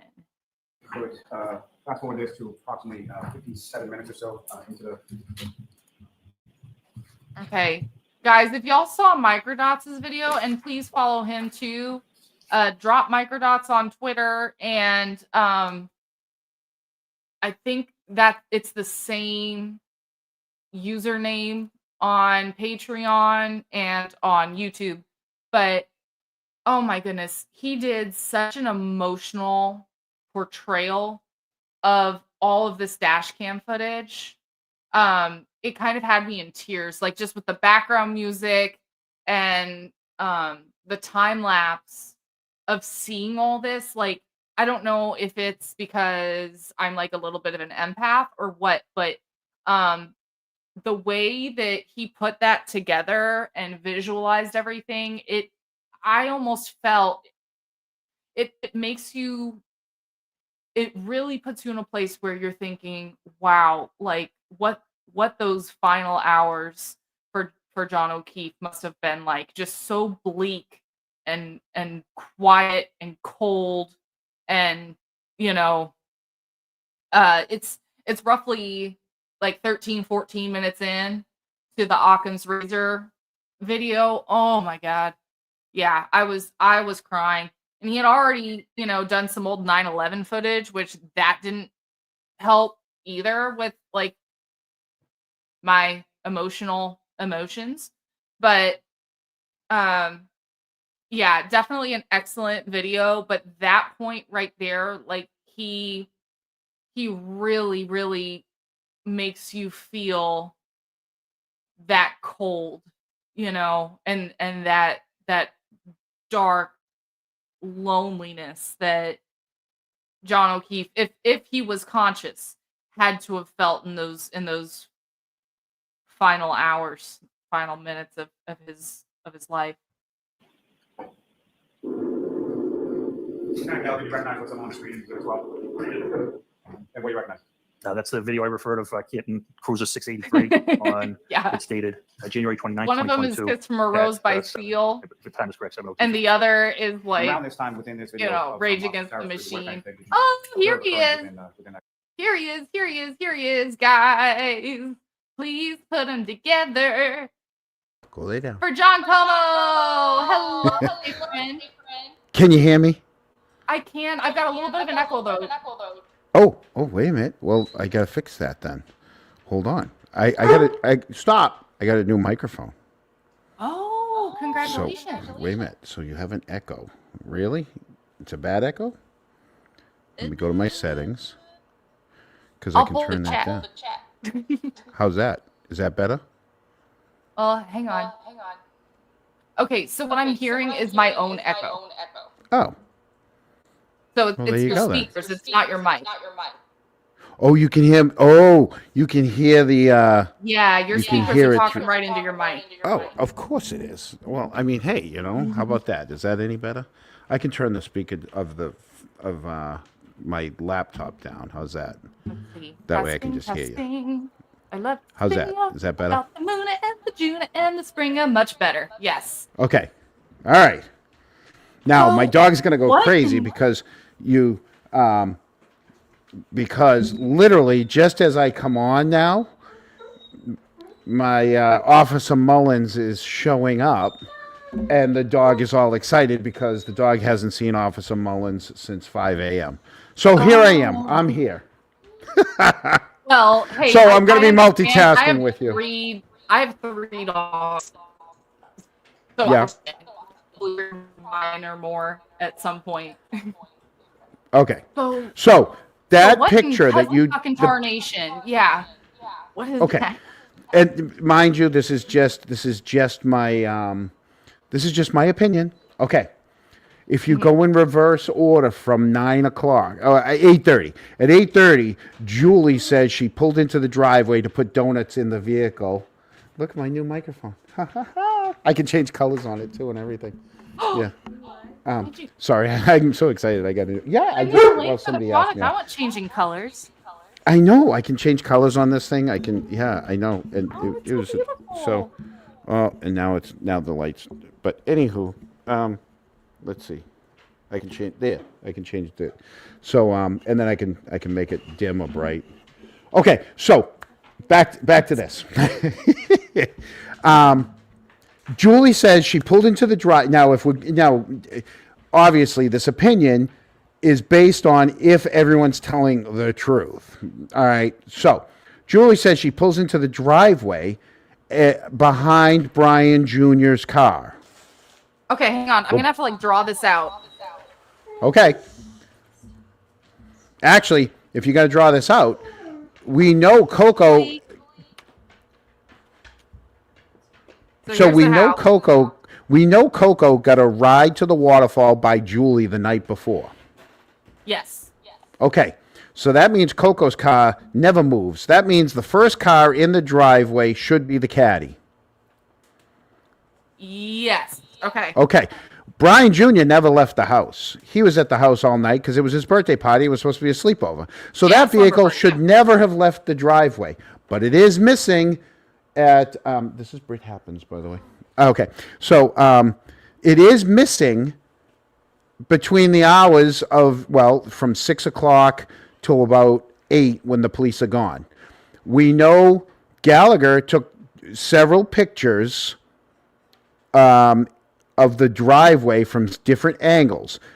And we know at one time when Good moves his cruiser, when Good moves his cruiser right before 7, McCabe's truck is not there. That's how I know that truck showed up around 7:14.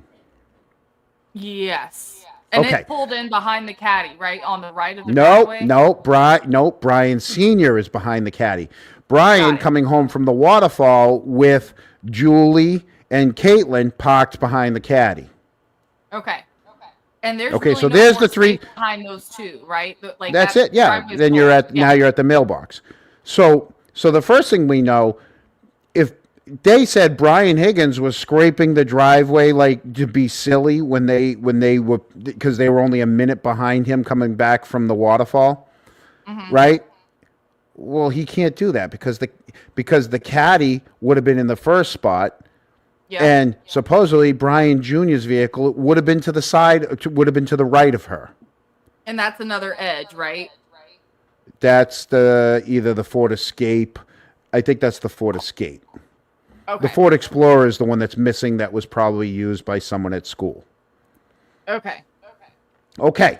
So if we go by their testimony, it should be the caddy in front of the left garage door and Brian Jr.'s vehicle in front of the right garage door and Brian Sr.'s Boston police issue vehicle behind the caddy with Jen McCabe's vehicle behind.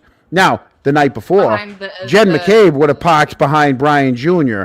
And for her to be texting John, pull behind me, that means nothing because she's at the end of the driveway. Yeah. No one can pull behind her, especially Right. if you're in another SUV. Okay. So that's why I think Higgins and Brian were always together the whole time. And then when the proverbial poop hits the fan, Higgins used Brian Jr.'s vehicle to go back and forth with. And then maybe came back around 3 a.m.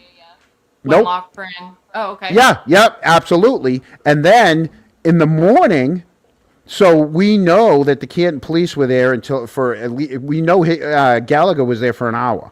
Gallagher was there until 8 o'clock before they went back to the station, right? And he says it, Yeah. 45 minutes, 50 minutes, and he arrived on scene at 7. So they all left at 8. But they did, and we know, even though Higgins says he showed up around 7, he says he got a call at 6:30, and he left immediately from West Roxbury to come to Canton, as long as he's telling the truth.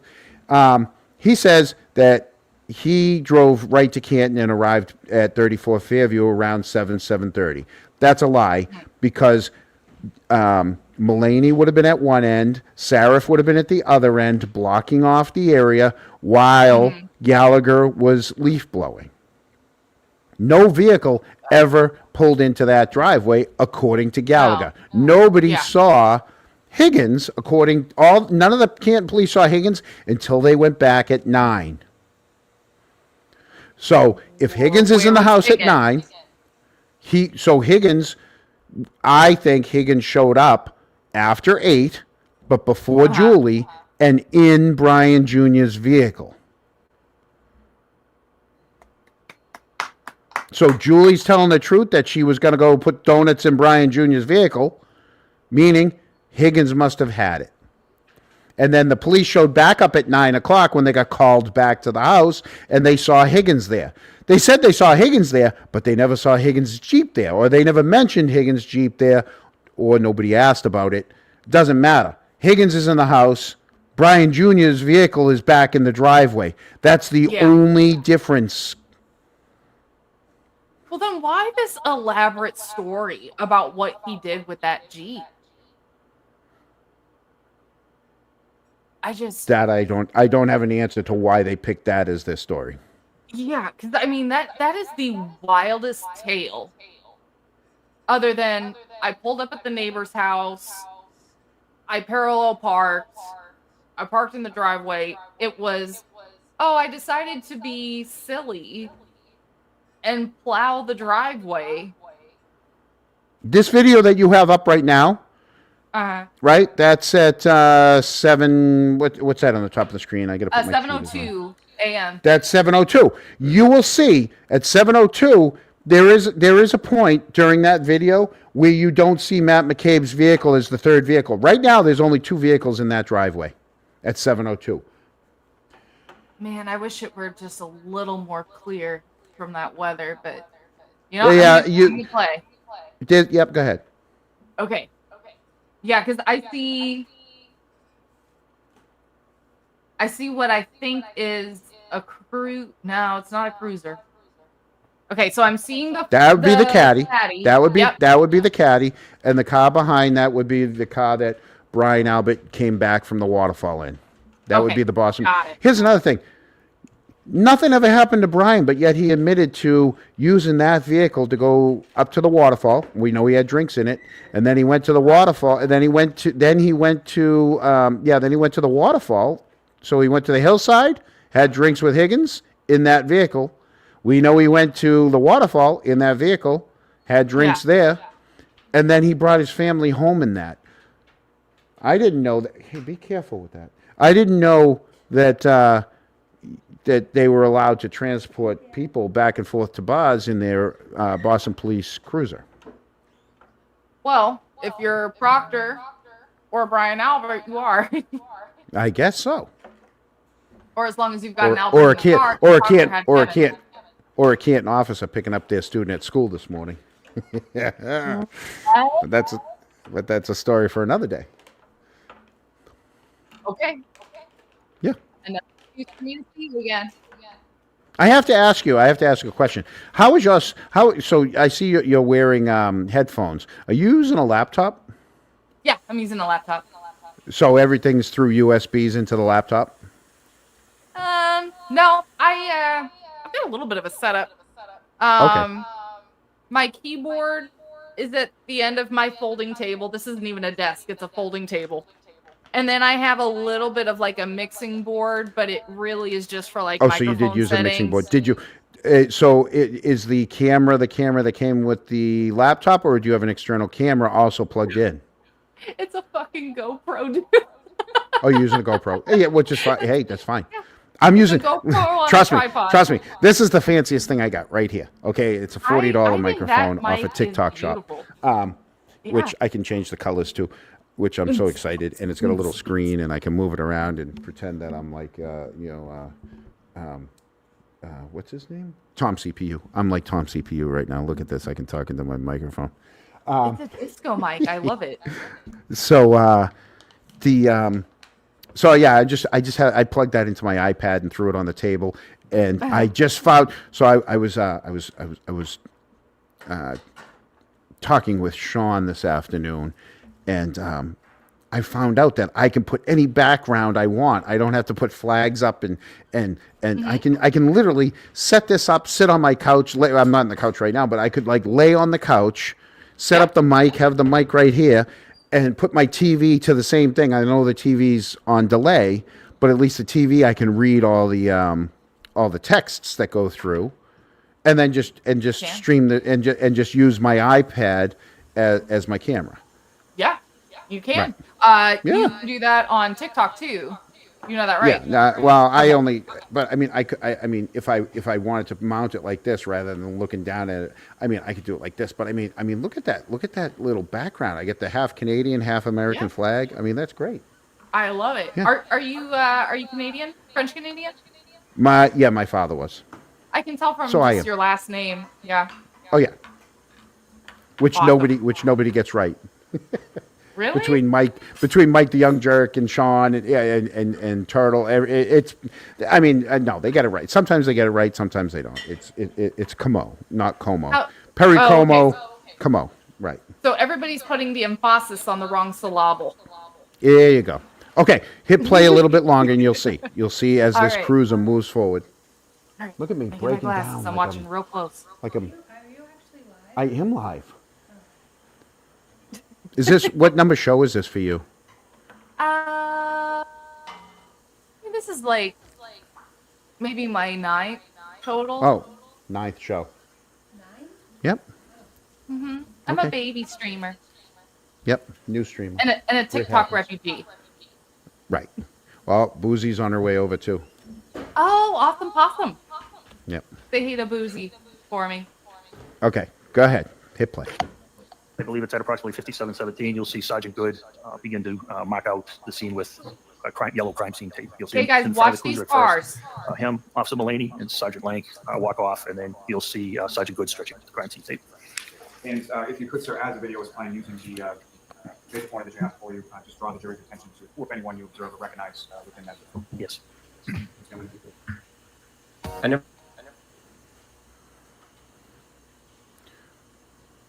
What There you go. Sorry about the ads. No, we're oh, you're using NBC 10 too. Yeah, that's where I got all my stuff from, NBC 10. See, yellow tape it is. There's 2 officers with yellow crime scene tape. I believe this is Officer Mullaney, but I'm not sure. I know this is So Sergeant proud Good. of that tape. I'll tell you what he is sure about, that the Canton Police Department needs new wipers. That's Detective Yeah, Sergeant no Lang in kidding. a lighter coat. Some Sergeant Good. fucking and Lang did defrosters, right? Off camera. Ah. But yet we're getting pickleball courts. And a rolling pew pew range, right? Oh yeah, they wanted $300,000 for that for a trailer for Yeah. Yep. Yeah. Yeah. And you can't even use anything above a 38 from what I heard. Oh really? Yeah, it'll only Well, that's all right, it only 'cause has they- the capacity for with the insulating materials to See, only Sergeant take Good up come to into a the picture. 38. Right That's there. all right because they all just use 9s anyways. That's an but a 38 is smaller than a 9. Oh Isn't well it? then. I don't know. You know what? I'm gonna Google that later. But I just see that as an accident waiting to happen. Like someone walks in with a 44 and like forgets. And Yeah. I see an accident coming. I do. You see it flapping in the wind there. See it raise way up because of the wind. So he's about to say right now See tape here. when I don't know. Yeah, he's about to say that I'm not sure what they affixed they're it going to, whether it to was put the someone at cruiser. either end because nobody came because nobody's going to come into the scene. So that right there himself, he's basically saying, yeah, we had someone at either end. So the caution tape didn't work, but No. I had Mulaney at one end and Sarif at the other end. Okay. A point or not.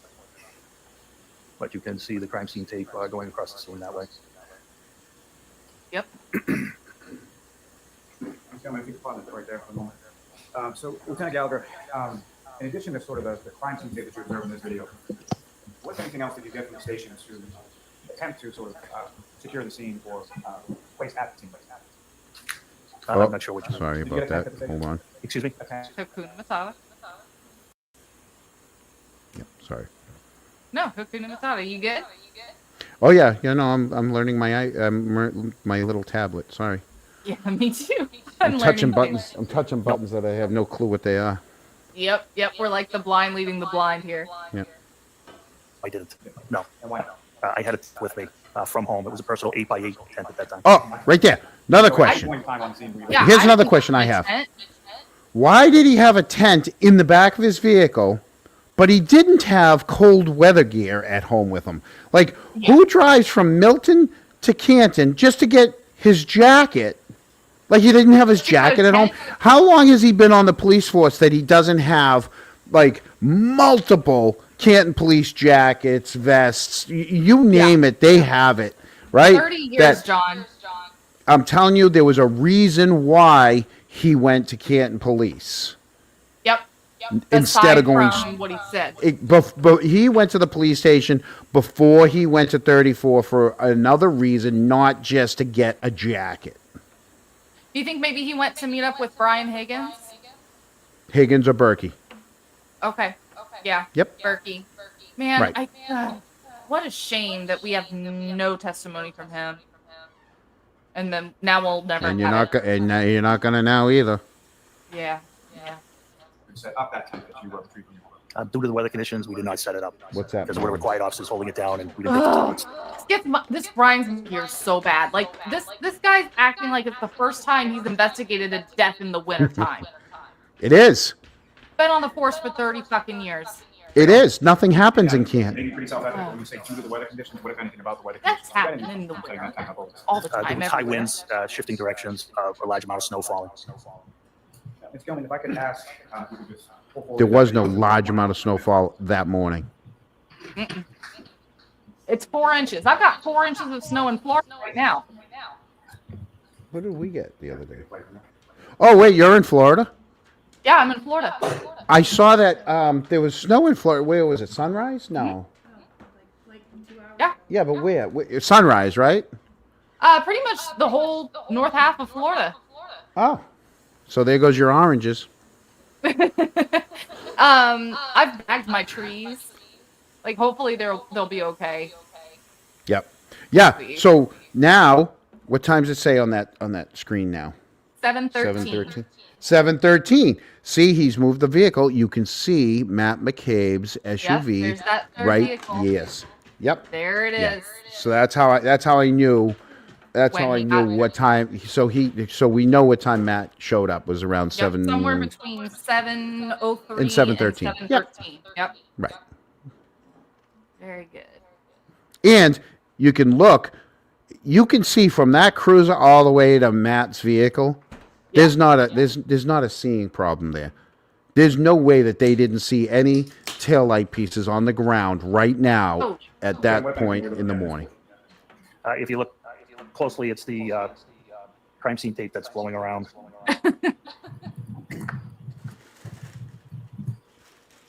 Right now, you can And see yes, it. when you stretch crime scene out over 30 feet, of course it's going to blow. I cannot see it Blow from in the there. wind, yeah. It's Is this meant around to the point where the withstand city that makes stuff, it though. Take that down, is that correct? It was later on. I observed the same thing, and I told the officers it wasn't doing any good at that time, and there were nobody to keep out of the scene at that point. It was only police personnel And a on scene. lawyer. I love to argue. Thank you, sir. I'm just coming to Oh. I'm multitasking. Now, with reference to the implementation. Can you of hear me the now? leak, Was that memorialized in any way? Are we in a Verizon commercial? Can you hear me now? I can. Oh, now I don't. Oh, so you can hear me Okay. now. Now I do. I lost you for a second. Are you learning your mic a little bit? Oh, you can mute yourself by tapping the mic. Let me find out. You got to send me a link to that thing. I just love the colors, but Oh my God, yeah, $40 on TikTok Shop, yeah. and you it came come with through this really big good. arm. It came with this big arm. I'm telling you, I bet you this is where Tom CPU got his mic from. Yeah, Oh boy. thank you, detective. Very well. Yes, I had Sergeant Good take a video since we were improvising using something I wasn't familiar with being used before. In case there were any questions on how it was deployed, I had Sergeant Good take a short video. And I was using a leaf blower that I've never used before, so I had him take a video in case in case people had questions on how I used the leaf blower. Basically, that's exactly what he just said. And the irony in him saying, I went and got a leaf blower because it was the most organized way that we could move snow. Like a shovel? Yeah. That was the most orderly fashion in which we could possibly remove the snow and possibly find evidence. And then he ran that It's 3 inches of bullshit- snow. Right. And he ran that bullshit by Sergeant Good, too. Mhm. Right. And Good. Hey, is the hey, one who Goody, went why don't you and go got go get a leaf blower? Yeah. Wouldn't like you, if you were in his position, Sergeant Good's position, say, "Hey, Lieutenant, do you think maybe we ought to Get do a little shovel. work and shovel the snow, maybe, or find a sifter or something?" You can tell by that smug. Oh, I know. He's giving me Elmer Fudd vibes when he makes that face.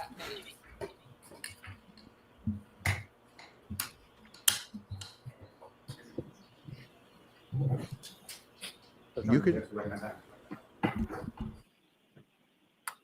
I don't recognize it. I haven't seen this before. I mean,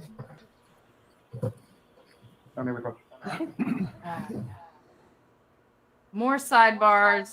Mhm. More beverages. Total eye lift More from Clarence. commercials. More A total visible eye eye lift. lift in Yeah. 60 seconds. Can we get any further? Here we go. Here it is, guys. The leaf blower itself. I do. And what do you recognize? It's me operating the leaf blower and at the scene where John O'Keefe was discovered. And who is operating the leaf blower in these videos? I am. And who, if anyone else from your department, is sort of present while this process is going on? Detective Sergeant Link is documenting, and Right Sergeant there. Good is also That assisting. look at the size. Gentlemen, thank you very much. Look at the square footage that they're showing right now. Not one piece of taillight. Yep. In about 10 square feet. And 10 how square did feet, the tail and he light- says he gets down to the ground. He didn't see a piece floating around anywhere when he was going back and forth. Right. In only 4 inches of snow. But it was they found it in the middle of the night. Well, when there was no more sunlight. And if In John's 2 body feet was of right snow? there, if John's body was right there, why wouldn't it have been grass right there? He had to get down Right. to the grass. His Right. body didn't keep rolling back and forth. Look at his feet. Look how much snow is around his feet. Mm-hmm. Okay. John should have been, there should have been like Bare grass beneath him.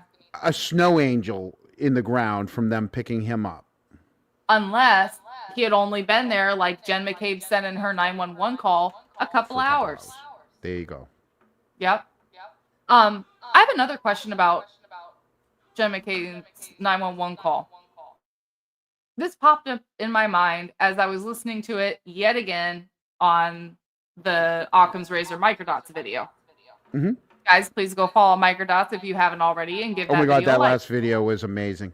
Oh, I know. Like, I was crying during some parts. He had two like when he pieces was of footage doing, that he had two pieces of footage that I mean I've recorded in my mind. I think I've recorded at least 90% of the trial. Yeah.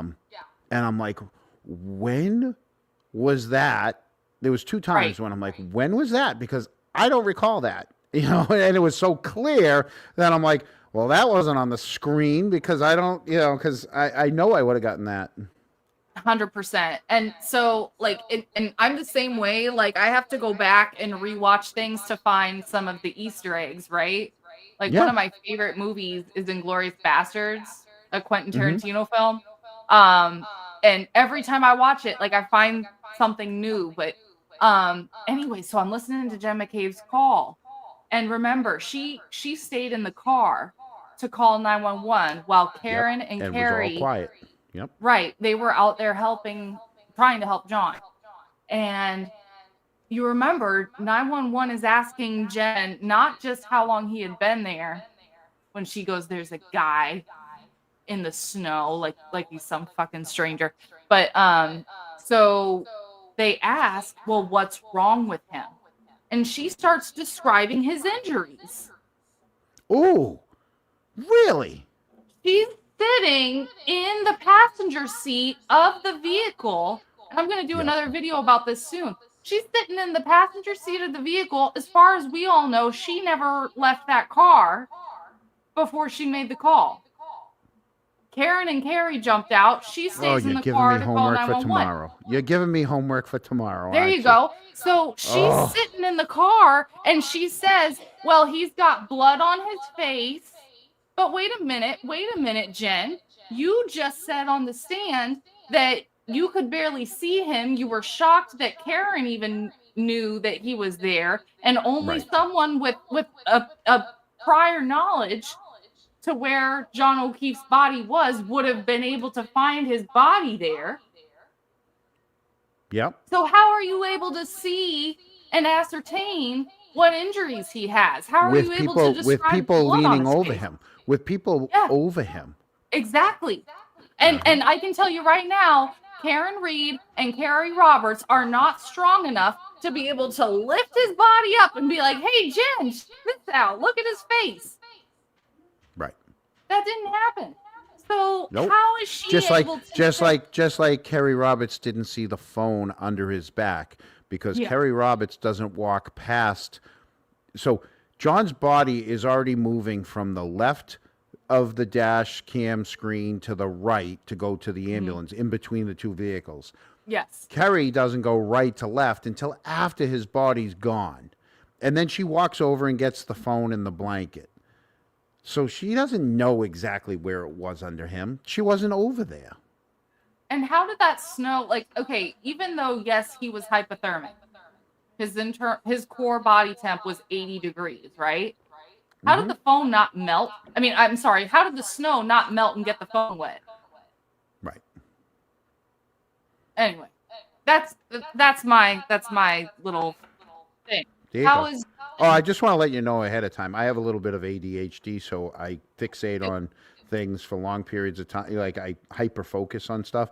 So Yep. as I'm talking to you, watching the screen with that home light leaf blower right there, you know, here's another thing. Goody works for the I'm not even gonna get there. We'll leave it at that. Well, now you started to open the can of worms. You might as well peel the lid No, off. I mean, you would have thought he would have had like a steel or a Husker. He would have had a little bigger leaf Like an blower attachment. than that. Right. You know, I mean, that's just like a $79 leaf blower at Rocky's Yeah. True Value. Rocky's True Value or Stop and Shop. Yeah. Right? Yes. Oh my God. Yeah, Jen. Oh. Interesting thought, Jim.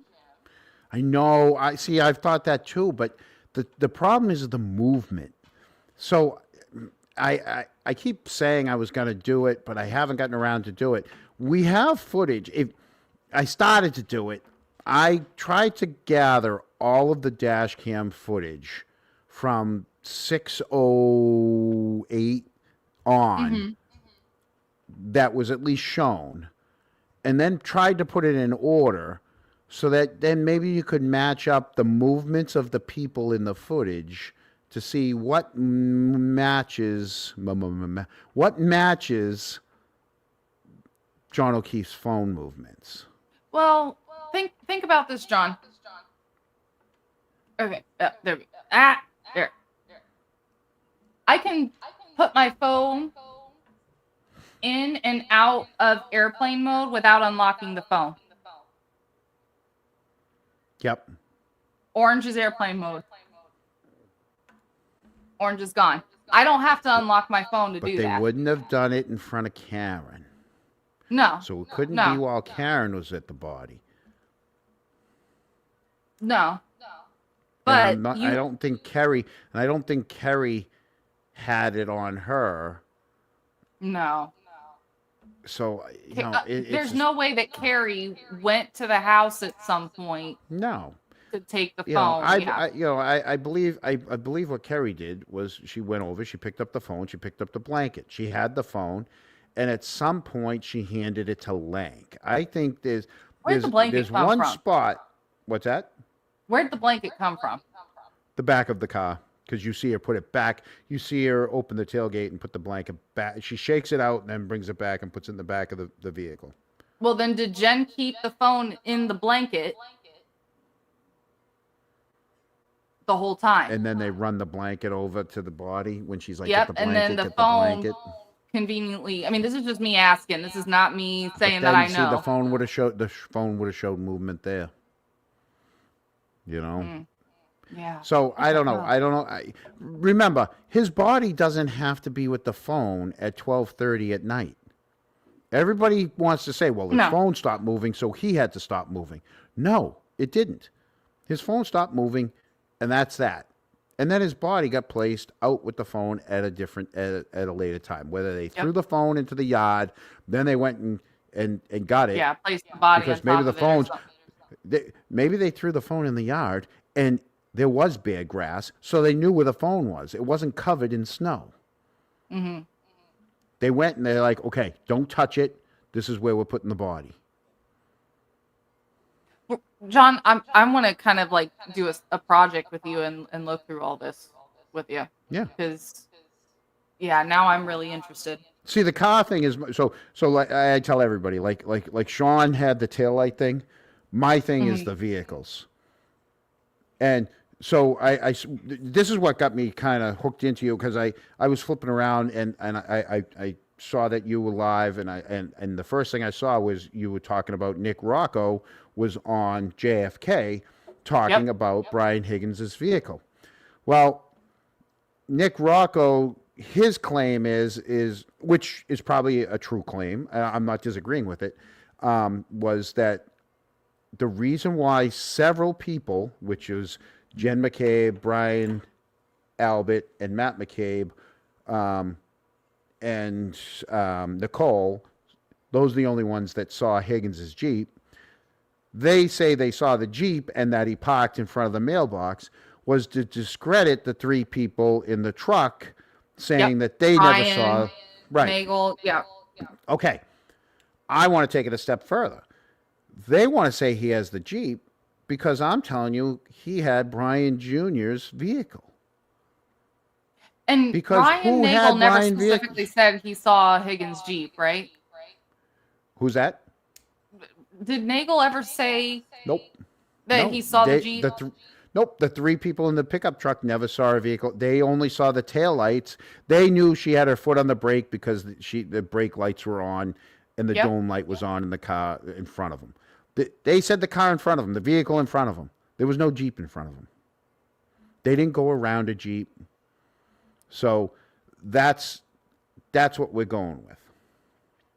Driving around. So they Right, didn't drive they- around. they Right. ran There was it- no yeah, Jeep. There they was no were Jeep driving- there. And Right. that's why I'm with the opinion that Brian and Brian were together. We know Brian was home at 7:00. Brian Albert Sr. So his testimony, he said, they went to Charlestown to get his vehicle to drive back to the Canton area. He never Yeah. said where he went. We're in Canton. He said yeah. he went. He said Canton area, and then he said, then I went and met Brian Higgins up at the hillside. Well, we know the Canton area he was at 34 Fairview because it was either Nagel or Levinson placed him in the house when they showed up at 7:00. So we know at 7:00 he was in the house, and so wasn't Caitlin, because they saw Caitlin in the house. Julie saw Caitlin in the house, and then Julie says that they drove Caitlin with them. Like, you would remember driving someone. You would remember if it's just you and one person, or you and someone in the back seat going yeah. over to the bar. Right. But I sure Caitlin would. says that her and Tristan came from Easton. So but then Brian Sr. drives the three of them home. So I'm thinking they drove Yeah, four they of them home. carpooled. It was I Yeah. think it was Brian Sr., Nicole, Caitlin, and Brian Higgins all driving back together from the waterfall. They made up the Jeep story, but they were together the whole time. And then when Brian Higgins had to get out of there and he's got no ride, here, take the keys, take Brian Jr.'s car, get out of here. Yep. Right. Yep. And what adds to that for me, Yep. again, is the wild story about the plow. I mean, Yep. Oh, here's the other thing. That 2:22 phone call, the 22-second call, yep. that was calling him to come back. And he probably came back, and that's why the vehicle was out there in the. That's why Brian Jr.'s car was out there in the street. Yep. Only Blocking. to disappear again. Whether he went back to the police station or back to Berkey's house. Yep. You're onto something. And then he went from Berkey's house back to Fairview. It's only 5 minutes. It's a 5-minute drive. Yeah, you're onto something. Dickie says, watching the trial and hearing, Brian Albert. Watching the trial and hearing trial was Brian so Albert, bizarre. Nicole, and Higgins, and whoever else plant the Jeep there is so bizarre. I thought they were setting up John's head could have hit the Jeep's plow. No, I think they No. were trying to say that Higgins and Brian Albert were not together at different times. And if he was in the Jeep, he wouldn't have taken Brian Albert Jr.'s vehicle. He wouldn't have needed to. Yeah, you're onto something. A year ago, I thought it was Colin that took Brian Albert Jr.'s car and got out of there. But no, I think Allie McCabe came and got him, like she said. Yeah. I think the timing's off because if Allie McCabe picked him up at 12:10, like she says she did, right? And Chris left the waterfall at 12:14, like he's like the security cameras show. Said that he did. Yeah. He'd be home at 12:20. Well, if she left Fairview at 12:10, she'd be at the condos at 12:15. meaning Colin would have been home before Chris even before walked home. Kristen. Yeah. Here's Yeah. another thing. Here's another thing. Chris says when he walked out of the waterfall, John and Karen walked out too, but they went to the left and he started walking to the right because their car was parked right there on the street, but on the left. Yet they would have had to drive by him walking home and drive by his condo. Like they weren't going to give him a ride home and pull over on the side of the road and let him out. Everybody Sure. had to go by his house or his condo to either go to 30 Fairview, and not one person gave him a ride home. He's like, "Oh, I want to walk." There's something out. There's something Yeah. else That is a little. Yeah. That's wonky. there. All Absolutely. right, is. John. Well, hey, So, listen. There you go. I know. If, I do. I if have to- Gallagher it's had done bedtime for his me. job, we would know, or we Yeah. might know. We would know more. We would know more than we do. Well, I want thank you for let me come on and try out my little microphone here because now I'm like a kid, a kid at Christmas. I'm hopefully John- it sounded all right. Open invitation for you, and the mic was great. You're coming through nice, cool. nice and clear. Yeah.